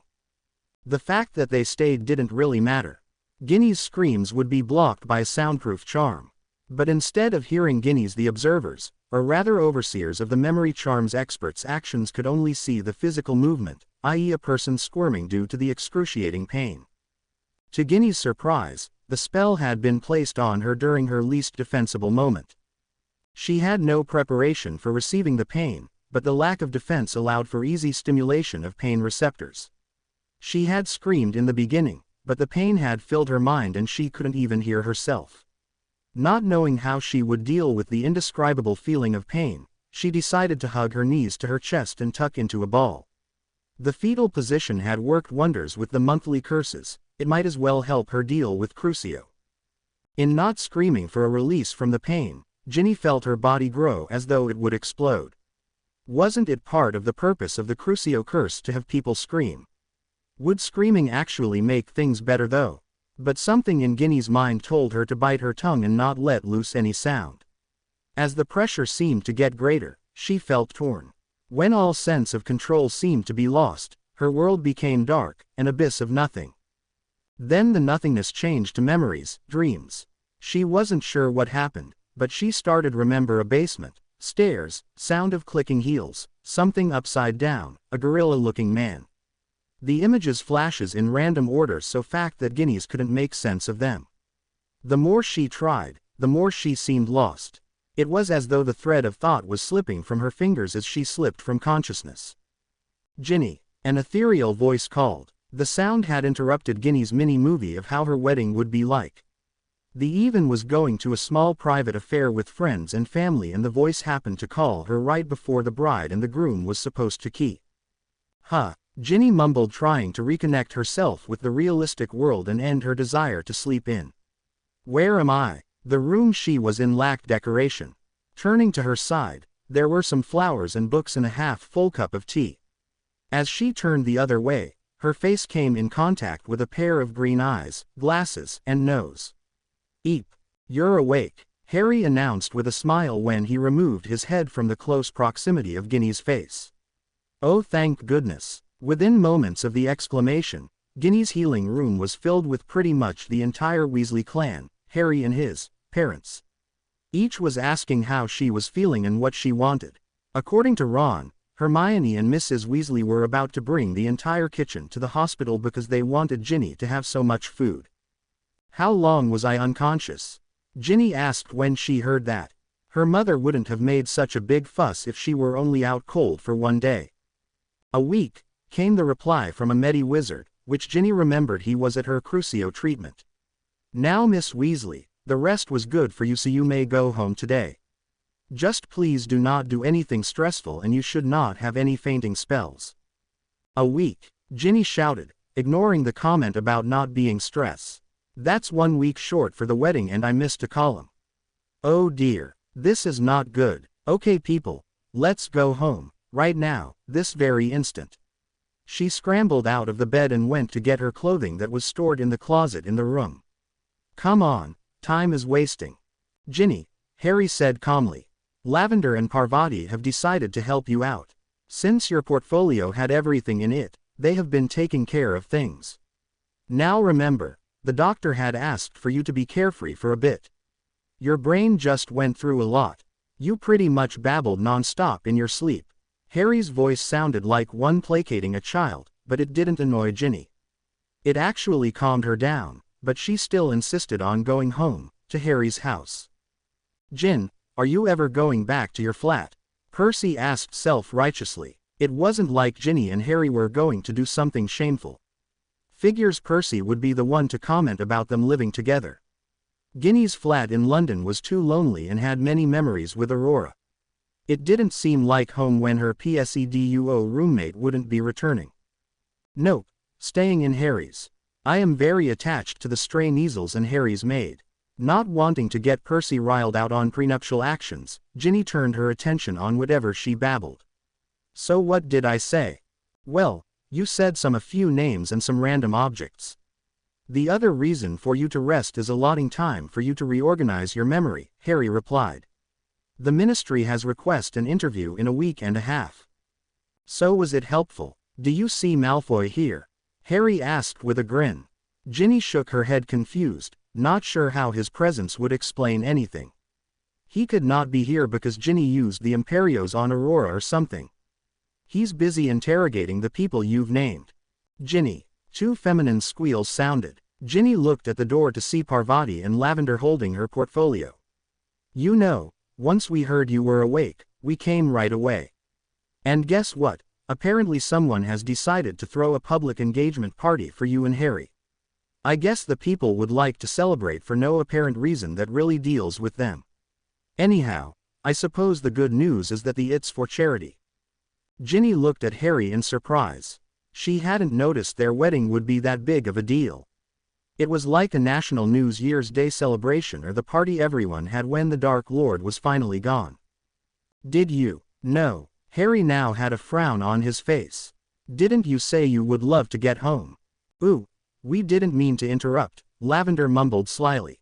Parvati gave the two a wink and dragged her friend out with the girl crying out, Rest Ginny, we'll take care of everything. You know, I thought the whole fame thing would fade away, Harry said turning to Ginny after the couple had stared at the place where Parvati and Lavender made their abrupt entrance. It seemed as though the Ministry of Magic had labeled Ginny as an endangered being as well, since Harry's orders for the next 2 weeks were to keep Ginny in bed and make sure she doesn't overexert herself. The redhead didn't really mind the attention so much, but being cooped inside for 1 week does get frustrating. By the end of the week, Harry had no more plans of keeping Ginny in bed, so resorted to bringing up the subject of their charitable engagement party. It's good to have a charity event based on us, even though we never gave whoever started this permission. Harry started when Ginny was being adamant about going about doing something, checking on the table sets and the flower arrangement orders in Diagon Alley. I suppose the only problem would be how are they getting profits from this? If they are selling tickets, it wouldn't really be a public party. Do you really want the entire world to come see you putting a ring on my finger? Ginny asked in surprise. And besides, they're commercializing this. I don't like it. Neither do I, but if it is a charity event. You even questioned it yourself, Harry, Ginny warned. Events like weddings and such are supposed to be private family and friends events. Certainly Harry was the hero of England because he got rid of a Dark Lord and is now trying to prevent the uprising of more lunatics, but that does not make his private life a responsibility of the public. Besides, if we have a public engagement party, that would give permission for people to put our lives under public scrutiny. And then when we have our first child, there would be a big bash for his first birthday and such. I understand that, but Parvati and Lavender seemed really excited about that. Ginny ignored it. It doesn't really matter if Parvati and Lavender were excited about the engagement party. It was her wedding after all, and a Ginny Weasley wedding was one that remained private.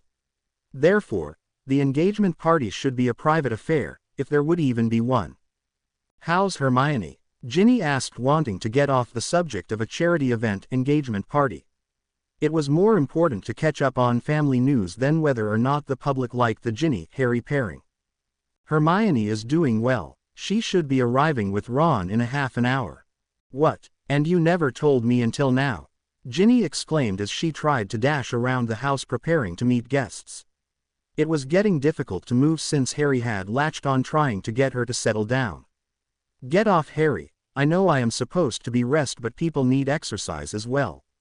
You got your exercise in our morning walk. The oar still didn't budge, and now he had Ginny in a vice grip since she stopped wriggling. As Ginny pounded on her fiancé's chest trying to get freed, Harry unexpectedly keyed her. Well, perhaps it wasn't unexpectedly, since Harry had done that many times to get her calmed, and it would keep her so for a while, until Harry backed off, attempting to not get chopped up in pieces if he shamed Ginny in any way. You've got to stop doing that, Ginny mumbled into the key. Harry had leaned back with a teasing smile. You mean you don't like it? Ginny rolled her eyes at the drama. This is disastrous. I need to go out and practice a bit more until I am good enough for my soon-to-be wife. Don't you dare, Potter, else you'll find yourself missing something, Ginny threatened with humor. Besides, I think I liked too much that it is now a way for you to manipulate me. It's not fair. Well, you have me wrapped around your finger as well. 1 second display of a puppy eye and I'll do whatever you want. Ginny pouted, which made Harry laugh. Ack, it's that face again. I suppose I would need to fight back. With a swift combination of bring Ginny closer and angling his head, the couple engaged in another intense session of mouth-to-mouth acts of affection. Oh geez, that's my little sister. The voice of Ron exclaimed, which prompted an abrupt breakup. My eyes. Spare my eyes. Ginny and Harry looked at each other in confusion. Ron didn't act like that when Aurora played then into the situation of keying. Oh, stop being so immature, Hermione chided, rolling her eyes. Yeah, it's as though you've never done anything worse than keying, Harry added. I mean, you can't be that innocent if you got Hermione to look like that. This time, it was Ginny's turn to shriek. My ears and head and brain. Ron got the hint and stopped his miming of an agitated person. Ew, that was my brother you were describing, Ginny exclaimed. Her face visibly proved the large volumes of blood rushing towards her cheeks. With one last shudder, Ginny tentatively looked at her brother and his very pregnant wife. How are you, Ginny? Hermione asked, prim and proper, like nothing immature had happened, and the redness of her cheeks were due to exercise rather than embarrassment. So, any decision on the engagement party? Ginny wrinkled her nose in dislike. The distractions returned to the topic of the charity engagement party. You know, how are they making this charitable? Ginny asked, massaging the bridge of her nose. Would it be like free meals for all who would like to go? Auction off tickets to the engagement party so the proceeds go to St. Mungo's or what? Not the free food deal, I am sure of that. Ron exclaimed with dignity. Tickets will be auctioned and the event would be highly monitored so no one could hurt England's national couple, Hermione explained. I find it kind of annoying how they are auctioning off tickets. So much for it being a public event. Those who couldn't win the auction wouldn't get to go. Then you have a bunch of pompous warlocks and their wives going and probably making fun of the decorations and table arrangements. Hermione, that's stereotypical, Harry exclaimed, rather offended since he worked with most of those pompous warlocks and had to attend dinner parties where he met the wives.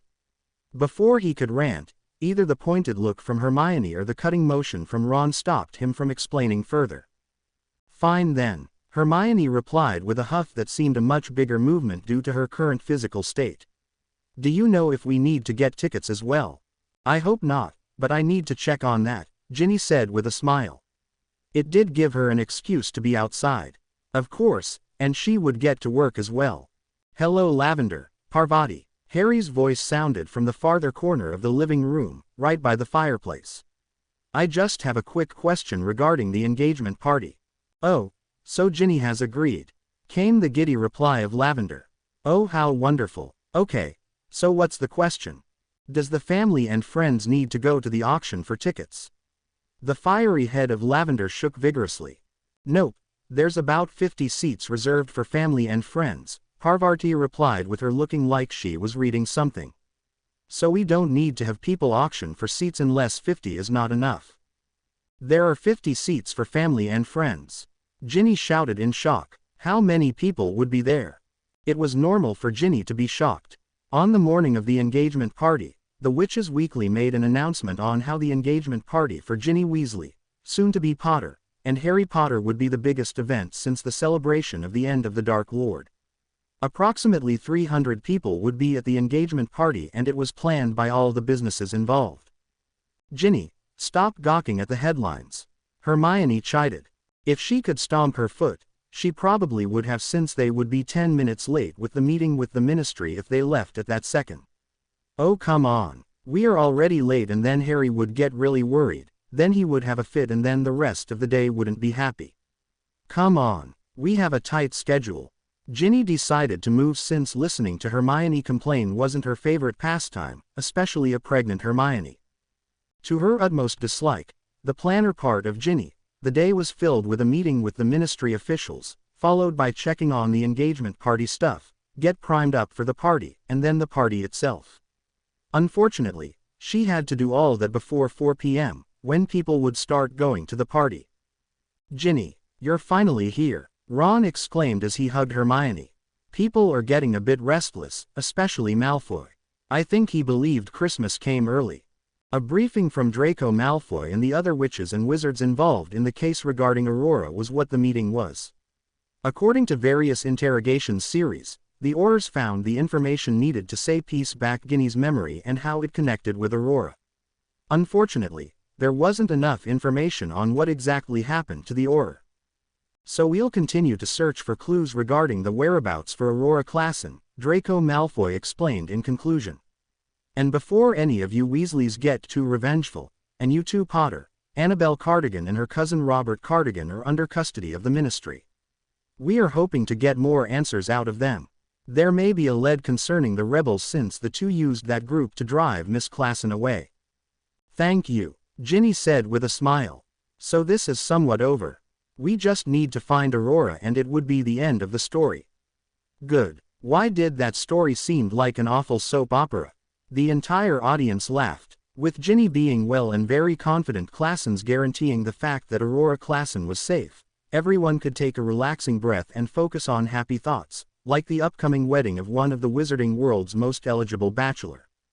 Okay, so now Ginny would need to get dressed up for the engagement party, Draco started. Well, why don't we all go to lunch and go from there? The work he had done seemed to pull him out of his misery. No one bothered to go against what the Malfoy heir said. After all, who would want to forego a free lunch? The cafe was buzzing with people. When the customers saw the famous Potter Malfoy Weasley group was present, the entire cafe filled up within 15 minutes with well-wishers and strange ecstatic normal folk who somehow won auction tickets to go to the engagement party later in the day. The cafe owner better be giving me 5% of his profits from people staring at our freak show featuring Ginny and Potter, Malfoy drawled, eyeing the uncomfortable couple with a smirk. Malfoy, Hermione chided. Just joking, Granger. And besides, if it were for us, the man would not be striking it rich today. I chose this cafe because I thought it would be a nice quiet place to have lunch. Ginny, two voices squeaked from behind the diners. We hear from people on the streets that the Potter couple were receiving well wishes in Ben's cafe, so we came over. Why are you still here? You need to get ready for the engagement party as well as checking everything. The business people have been having cows because they are afraid you might not like it. Lavender and Parvati each took an arm of Ginny's and dragged her out of the cafe. Bye everyone. I'll see you tonight. Ginny looked around the outside hall. It seemed as though the party was a maypole party, but of course, it was already in May and the sun was bright, making everything glitter like fairies blessed each and every object on the dining hall. The centerpieces on each table were meticulously placed and arranged. When Lavender and Parvati brought Ginny to look over the arrangements and such, people were still organizing the centerpieces, by hand too. Do you like it, Miss Weasley? Someone asked. Ginny was preoccupied with looking at all the decorations. Everything was elaborate, yet it was simple at the same time. Gin, you might was to answer, since the man is about to have a heart attack if you don't answer soon, Parvati whispered. Oh, yes, it's beautiful, Ginny exclaimed with a smile. Then the rest of the workers looked up. Pardon me, Miss Weasley, but we know it's beautiful, someone from across the room shouted. But do you like it? Ginny nodded. I do, but I don't think we deserve to have everything so elaborate. The crowd of decorator cheered. Now, about the food, another businessperson started. Ginny smiled again and shook her head. You might want my mother to try them. She is the food expert. So everything was settled. While Ginny was slightly late for the inspection, the time saved from trying all the various food catered shortened the time. In fact, she now had more time to get ready, under the supervision of Lavender, Parvati, and some world-famous cosmeticians and beauticians. Whether or not the arrangement was a good idea, Ginny wasn't sure, but she was sent to different so-called booths for various part of her makeup. You know, you are pretty much the princess of the wizarding realm since Mr. Potter is the prince according to everyone, one woman said. Yeah, so you would need to be all primed up and pretty. No matter what you would like to make of that title, a part of your job would always be the pretty one next to him, another supplied while she fiddled with Ginny's dress. Ladies, it's not like I'm marrying into a royal family. Honestly, this isn't the 15th century, Ginny complained. The hair stylist twisted her head back in place when she tried to move. Now, don't you look beautiful? The hair stylist gushed. Mr. Potter would be so pleasantly surprised.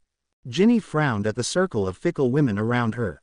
Was she supposed to play the role of Jacqueline Kennedy, being pretty and smile? Harry obviously wouldn't let her do that. The very feminist-powered Hermione probably would have a fit if she heard what the beautician ladies were discussing.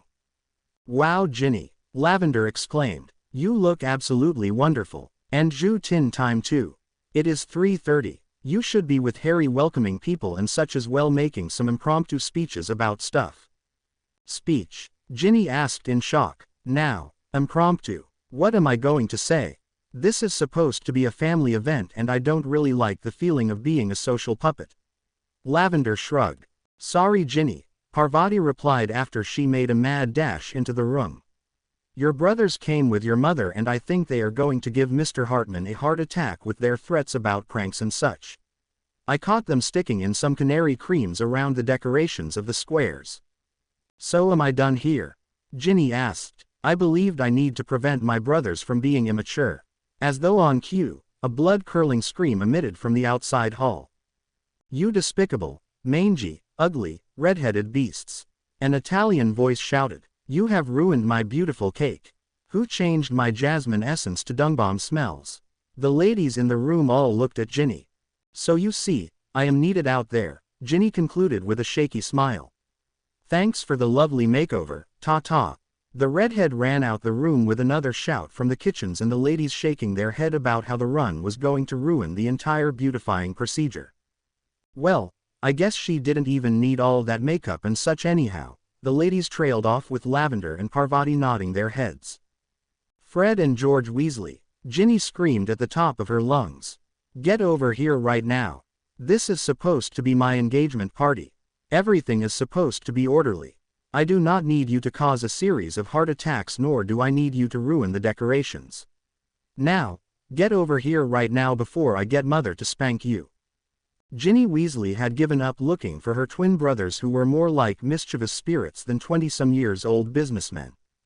In the middle of the outside hall, among many people making last-minute arrangements, the redhead decided to teach everyone what a redhead with a temper really looked like.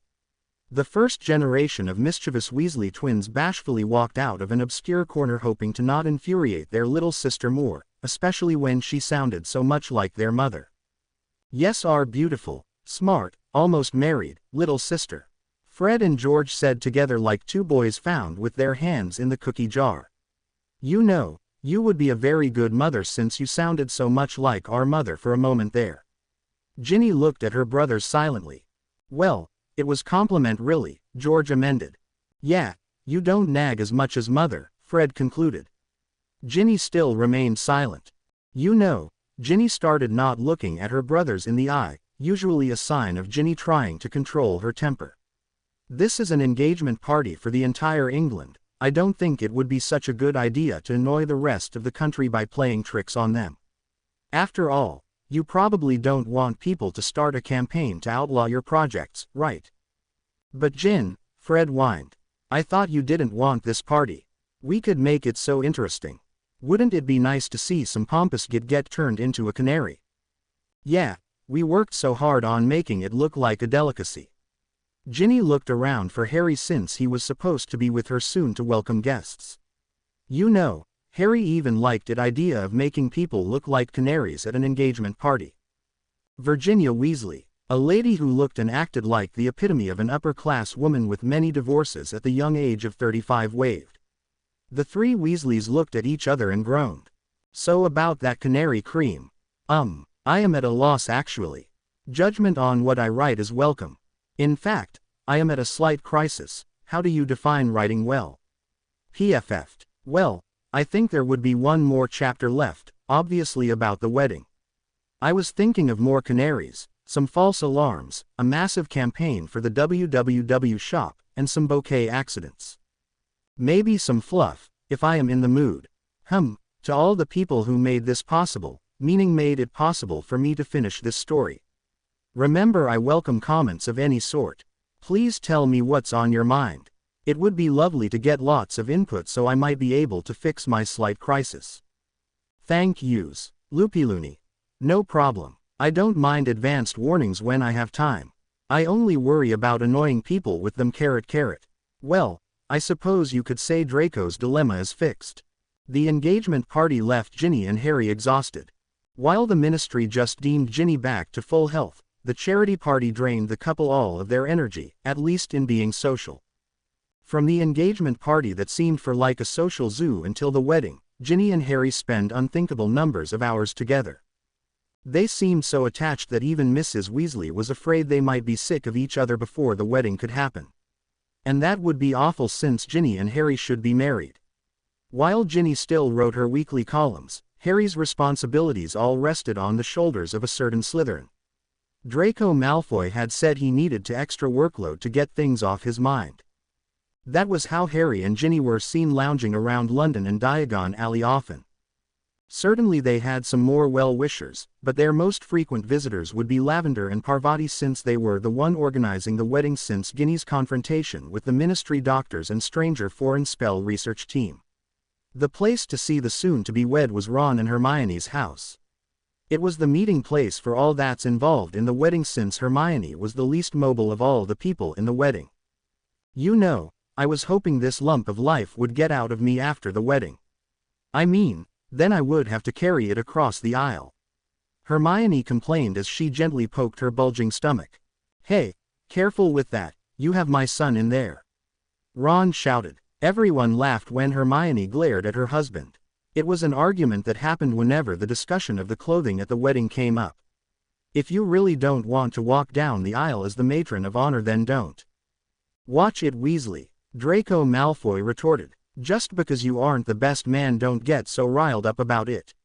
Hermione is allowed to complain about her figure. Besides, you're not the one carrying the lump of life, so shut your trap. The conversation always went towards that direction. As a result of some strange bet between Harry and Draco, the Slytherin ended up becoming the best man at a Gryffindor wedding. It had something to do with the fact that Harry was playing the groom at the Malfoy Klassen wedding. Apparently Ron was slightly unhappy with that arrangement since he was Harry's best friend, yet Malfoy was the best man at the wedding. It didn't settle well with common logic. Then again, how many Aurors had what most people called was logic anyhow? "All right, people," Ginny exclaimed, full of laughter. "This is what, the fifth conversation about the same topic in 4 days. Now, can we stop acting so immature and get on with it? Lavender and Parvati still has lots to do and they only 2 weeks before the wedding is here." The room became silent at that reminder. Right, only 2 weeks to have the rehearsal, get the food ready, make sure people understood that it was going to be a Harry Potter and Ginny Weasley wedding, not a Draco Malfoy and Aurora Klassen wedding. Ginny couldn't count the number of times Lavender and Parvati had came to her complaining about the stupidity of businesses. "Right," Parvati began after the room quieted. "We have the first rehearsal on Monday of next week. That is July 10th for your calendars. Remember, everyone needs to show up for this so we can decide if we need to schedule another rehearsal. We don't want a repeat of our last year at Hogwarts, not yours, Ginny, so everyone, please be prepared. Know you speeches and whatnots pretty well." Parvati's reminder about the year of Harry's graduation made all the graduate of 1998 winced. The speeches were good if the fact that people didn't actually listen and the speakers, particularly Harry, didn't really know his speech well enough were disregarded. The prefects had voted for the Golden Boy to make the last speech since he was the key behind defeating Voldemort, even if his efforts weren't as great as some. "So Harry, this mean you must get your vows down to the commas and periods, got it?" Lavender said menacingly. Of the 2 wedding planners, Lavender was the more romantic one. If the groom butchered his vows, she would cry about how everything was ruined, but if the groom stuttered during the beginning of his speech to his wife during the reception, Lavender would have had tears in her eyes because it would be so romantic. Though of course, he would have needed to know the rest of the speech fairly well. Ginny patted Harry's leg when he started getting nervous because of Lavender's silent threat. She had to admit it was unnerving when a usually bubbly face suddenly turned dark and threatening. It was like a little girl's doll was actually a murder in disguise. "Now, the next subject," Parvati announced. "Our last fitting would be on the 28th. That's 1 day before the wedding. It would be nice for everyone to show up since I think people would want to have their clothes fit at the ceremony. I get this feeling that we might need to alter some things, so people, go there at least 15 minutes early or I'll be charging through your house with unforgivables at the tip of my wand," Lavender amended. "This wedding has to be perfect." The wedding had to be perfect. Ginny and Harry certainly deserved it. But for a wedding to be perfect, everything must not only go smoothly, but quick thinking must cover any diversions from the plan so that it does go seemingly smoothly. Rehearsal. July 10th came soon like all dates people were dreading. It wasn't that Harry and Ginny didn't want to get married. The problem was mainly due to people's fear of Lavender. She had made the wedding her personal project for the ultimate romantic event and no one wanted to ruin that dream for her. Right before Ginny and Harry were to apparate to the hotel in which the wedding was going to be held, Harry was a nervous wreck. "Ginny, you have to promise me you won't let Parvati or Lavender kill me," Harry pleaded. Ginny looked at her fiancé with a wry grin. "I can't guarantee I won't mess up, but I can guarantee I won't mess up royally." "If you don't mess up royally I don't think they would care," Ginny replied, rolling her eyes. Her 2 friends and substitute wedding planners had succeeded in making the entire male portion of the wedding entourage afraid of them. Harry was afraid of them for obvious reasons. He lacked the charisma in public to carry him through Lavender's empty threats. But for Draco Malfoy, the silver-tongued socialite that has been able to charm every single girl at Hogwarts during his time after 6th year, he was even afraid of Gryffindor's own smart ditzes. But Gin, even Malfoy's afraid of them, Harry whined. If Mr. Confident is suffering from confidence withdrawal, do you really think I would be able to pull off a spectacular vow with those 2 harpies burning 4 holes in my back? You'll define Harry, Ginny reiterated for the umpteenth time since Lavender and Parvati became General Perfection and Lieutenant Precision. She wasn't sure why Harry, Ron, and even Draco let along Neville and Seamus were so afraid of her wedding planners. Harry, remember, this is our wedding. As long as we are married, I don't have a problem with this. Quite acting like a coward, or we'll really be facing the wrath of Lavender and Parvati, since we will be late if we don't hurry. That comment did get Harry to move on. During the pre-apparition process and the walk to the hall for the rehearsal, Harry kept on mumbling to himself, "This is our wedding. If we get married we'll be fine. This is our wedding. If we get married we'll be fine." Ginny's response was shaking her head. Since when did world-famous Aurors became afraid of 2 impromptu wedding planners? It was just a rehearsal and the event is only a wedding. It was like stumbling and the wedding would be the end of the world. "Ah, you're here," Lavender shouted and rushed to give Ginny and Harry a bone-crushing hug. No one expected the petite girl to carry that much strength, but then again, no one expected to be as strict as a general when it came to organizing the wedding of 2 close friends. "We thought you got mobbed or something." With that, Lavender shot a glare in Draco's direction. "Okay, we could start now." The 2 wedding planners ushered the couple to the rest of the group and started the giddy role of wedding rehearsal directors. It took the 2 and the man from the ministry to make the marriage official 30 minutes to set up everyone in their proper place and another 5 minutes to teach people how to walk down the aisle with dignity and power. It seemed as though the man from the ministry worked wonderfully well together. Everything did seem to go as planned, but Lavender's premonition about how there would be problems had to be true. After all, she was somewhat gifted with the third eye, so her divination skills were at least more trustworthy than the junk Professor Trelawney spews out on a daily basis. After nearly an hour of standing up, a surprised squeak from the row of bridesmaids interrupted the beginning of Harry's vows. "Oh dear," Hermione exclaimed with a frown. "This is not good." Upon hearing the usually poised woman interrupt the wedding rehearsal alerted the group that something definitely was wrong. With the fact that she was well into her pregnancy and it was normal for the contractions to start, chaos inevitably happened. Ron went into hysterics with Harry, and Hermione of all people, trying to calm him down. Thankfully, there were enough people to restrain the startled Weasley so he would regain his sanity as well as common sense. Ow! Ron had started jumping around like a supercharged pixie again.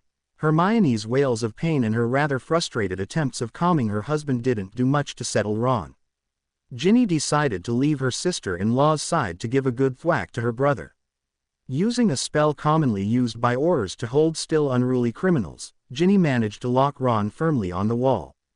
"Now listen to me, Ronald Weasley," Ginny said sternly, with her brother's eyes bulging with each second of struggling against the magical bonds and his desperate squeals trying to reach his wife. "You losing your sanity and common sense are not going to help Hermione at all. Now I know the doctors have told you how to handle the situation. Now calm down and use your head." The twins were right in that Ginny had the motherly authority rested within Mrs. Weasley.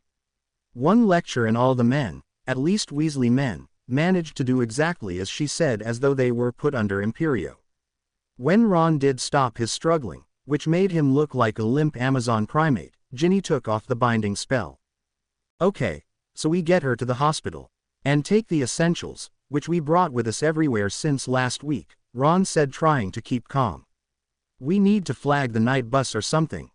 "Did that already," Draco Malfoy's voice replied as he replaced his wand in robes. "Carry her on to that thing and they are taking her to St. Mungo's right away." Everyone looked at the Slytherin in shock. How did he know what to do in a time of pregnancy issues? "You Gryffindors seem to lose your mind easily," he added when everyone seemed to stare at him. "Now, aren't you going to move Dr. Granger to the night bus, or am I going to have to do that?" Seeing as no one really moved, the Slytherin shrugged and walked near Hermione. Don't you dare get near her. Ron threatened. I am taking her to the hospital. You people keep practicing. Everyone present gave a disbelieving look at the poor, frazzled Weasley. Perhaps his hysteria wasn't over yet. Without bothering to ask for permission, the entire group got on the night bus and went to the hospital. At 8:03 p.m. on July 10th, Jordan Weasley was born. It was Hermione's idea to have a name where the baby could be either a boy or a girl, and to Ron's glee, the child was a boy. And so the problems started happening. The fact that Hermione's lump shrank posed problems for the wardrobe ladies. Certainly the spell that allowed for a pregnant woman to adjust, but the fact that Hermione gave birth brought about major headaches to the tailors and seamstresses. While Parvati and Lavender were about to turn insane because of the mania due to all the last-minute planning, Ginny was taking a backseat to all the activity to observe all the activity around her.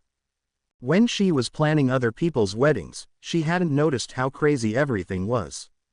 Then again, all of her clients didn't have pregnant bridesmaid, a crazy family, mischievous twins whose job was to create mass chaos, and ongoing rivalries between the wedding entourage. Ron never liked how Draco Malfoy seemed to befriend his best friend, and the fact that the Slytherins seemed to upstage him created more friction. It didn't help when Malfoy's, "I am holier than thou," attitude seemed to be more prominent in front of her brother. "I can't wait until this wedding is over," Lavender said when the women decided to have an all-girls night right before the wedding, whereas the men decided to have their bonding session. Most likely Harry trying to prevent his best friend and soon-to-be brother-in-law from beating his coworker to a pulp or vice versa. Hermione was dragged along unwillingly, but with the advice that having her take care of Jordan with a group of girls would be a lot better than Ron taking care of the poor baby with his fury against a certain best man. "Yeah," Parvati agreed with a sigh. "No offense, Ginny. We loved the experience of helping out with planning your wedding, but obviously this isn't our line of work." It obviously wasn't, since all the male members who were part of the wedding were still afraid of the two. That made us too high maintenance. Ew. Ginny laughed at her friend's comical expressions. "Well, think about having offers coming up one after another," Ginny replied WRLY. "Sometimes I want to quit too, but it was my only source of income until now." "It was a healthy bit of income," Hermione chipped in. Since she was a part of dinner discussions at the Weasleys, she knew how Mrs. Weasley seemed a bit disappointed with Ginny's business of organizing large social events. Besides, it certainly was fun to prove how Weasleys had class and see certain pompous people with sour faces of defeat. "Oh right, that picture of Mr. Malfoy," Lavender exclaimed. "I had that posted on my wall for a bit to laugh at when I had a bad day. And the girls had fun night reminiscing about life before this day." Unlike a typical sleepover when they were young, everyone was sent to bed at 10 p.m. so they would look well rested and shine for big event. Unfortunately, with little Jordan, things didn't go as planned. The pre-wedding, July 29th came too early for Hermione, Lavender, Parvati, and Ginny. Jordan's midnight demands and early morning cries not only kept his mother awake through most of the night, but the roommates all felt the effect of the baby gurgles and ear-piercing cries. "I am so sorry," Hermione said for the 5th time since everyone woke up. "Breakfast wasn't even served yet. That was one reason why I didn't want to come." Ginny and the others just waved off the excuse. It was normal for the baby to cry at obscene hours of the night and early morning, but they made the decision to deal with it. "It's fine, Hermione," Ginny reiterated. "We will look fine. Even Muggle makeup could cover circles under the eyes if we had it. Don't fret. This just gives us all another lesson on being a mother." "Yeah, Ginny, are you planning on being one soon?" Trying desperately to maintain her dignity, Ginny tried to keep her cheeks from flaming. "You and Harry haven't done anything yet. All right, let's stop the banter since we need to get there in 5 minutes." Hermione exclaimed. "I don't think the people doing the beautifying job would like the fact that we'll be late." "Oh, please don't let them be like those women at the engagement party." Honestly, it felt like a trip back to the 18th century or earlier, Ginny complained as everyone got their clothes and wand for apparition, and in Hermione's case, calling the night bus. The process of getting ready for the wedding was longer than it took for the engagement party. Not only were the dresses more elaborate, but the hairstyles also took longer, and to Ginny's expected dislike, it took longer to have subtle makeup than to have creams thickly layered on her skin. The fact that she did not sleep very well was not ignored by the makeup artists. She wasn't sure if she should be annoyed by their various styles of speaking or if she should be in awe of their artistic genius. "You look like a fairy queen, Miss Weasley," one of the cosmeticians announced when they were done with her makeup. Ginny looked at herself in the mirror. She did seem like a fairy with the pearl-white dress with an outer layer that shimmered in multicolor. It seemed as though if the light hit her dress at the correct angle, she would be surrounded by a rainbow aura. The pale-colored makeup made her seem more ethereal. She was pale naturally, so the light blush placed on her cheeks illuminated her face. Her eyes were brought out by eyeshadow that ranged from pink to blue with some green and yellow. "Now we send you off to get your hair done." Before Ginny could thank them, she was pushed out of the makeup room and one of the artists led her to the room where the hair stylists were. When Ginny entered, her bridesmaids and matron of honor were already getting their hair put up in a uniform fashion. "Oh my goodness," Hermione exclaimed in awe. "You look magnificent, Ginny. Boy, let's hope Harry doesn't trip down the aisle." Lavender and Parvati agreed vehemently by nodding their head to the chagrin of stylists. In seconds, Ginny found herself seated in front of more mirrors to observe how people would be altering her hair. With complicated weaves and braids and twists, the stylists then wounded the different strands of hair onto a metal wire, which was connected to her veil and train. "My, you do look beautiful," Mrs. Weasley exclaimed when it was time to have the mother-daughter chat right before the wedding. Within moments, the older woman's eyes were shining with tears. "Oh, my baby girl is all grown up now." Ginny blushed at her mother's outburst. Although it was typical of mothers to gush at their daughter's wedding, it was still embarrassing nonetheless. "Okay, I am going to stop now and go check on Harry. I hope he keeps half an eye on his steps instead of gawking at you so he won't have any injuries." With that, she left to leave time for the rest of Ginny's pre-wedding visitors. "Let's hope Harry won't trip down the aisle, keep half an eye on his steps." Ginny shook her head at the exaggerations.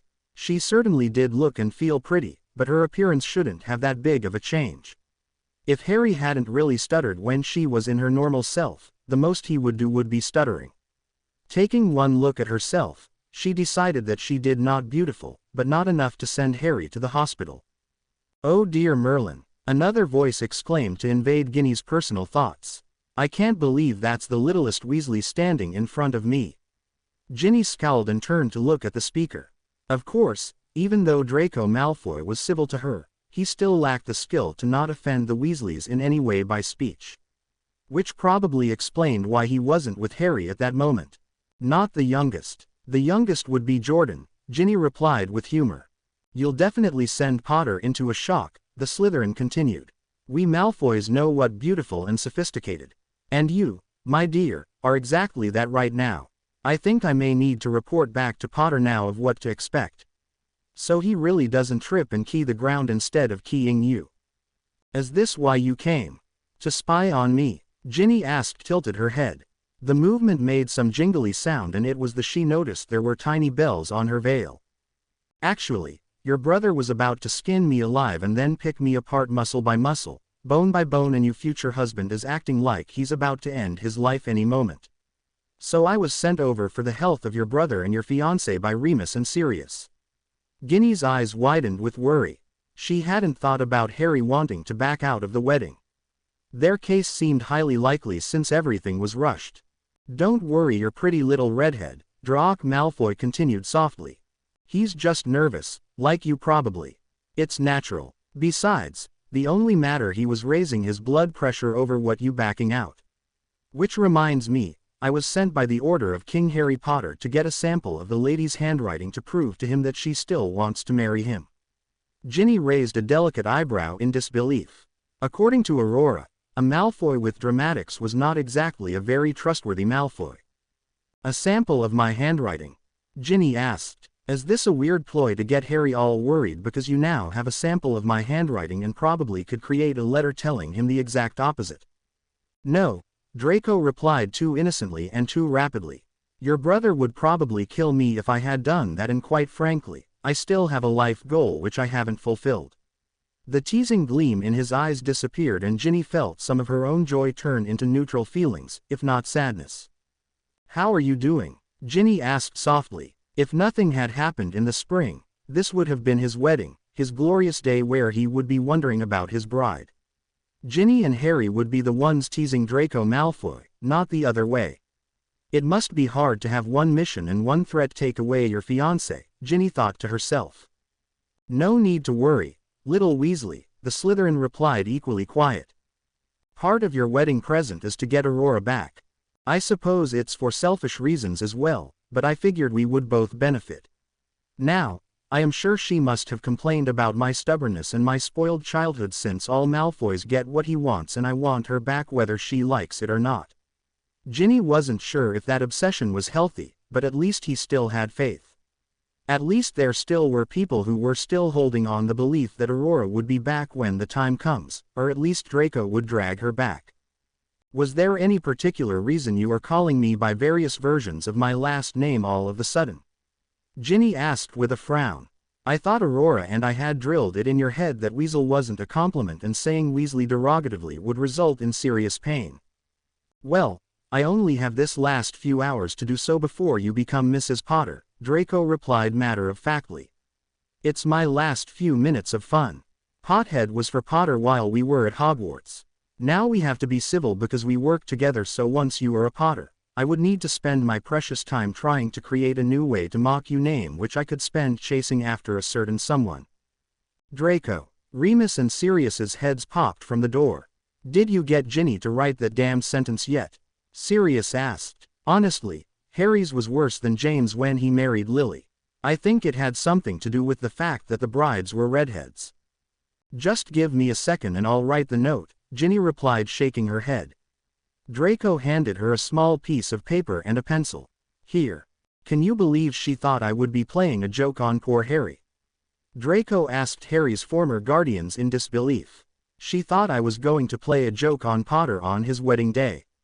With all four chuckling, the incoming bridesmaids and matron of honor kicked the men out of Ginny's room. "What are you doing here?" Lavender asked, ghastly white for a moment. "The wedding is about to start and you three are chatting with Ginny." Before Lavender could continue, Draco pushed the two older wizards out, whispering for them to not get on the nerves of Lavender and Parvati and just do exactly as the wedding planners say. The wedding was spectacular as expected. The outside lighting was perfect for the ethereal feeling. When the ceremony started, it was nearly sunset, and as the ceremony started, the sunset had hit Ginny's dress perfect way to create a rainbow that surrounded her.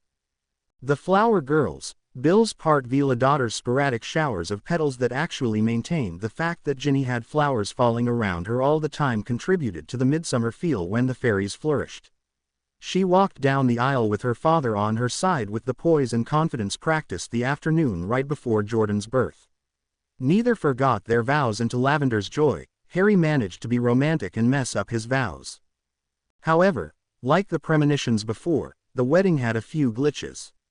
Harry did trip over his own feet when it was time for the married couple to march down the aisle.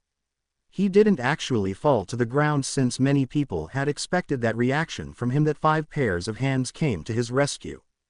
For the reception, Draco had left early because of his personal plans since an owl invaded the party with a note. But Ginny didn't mind, as long as she still had the chance of getting her best friend back.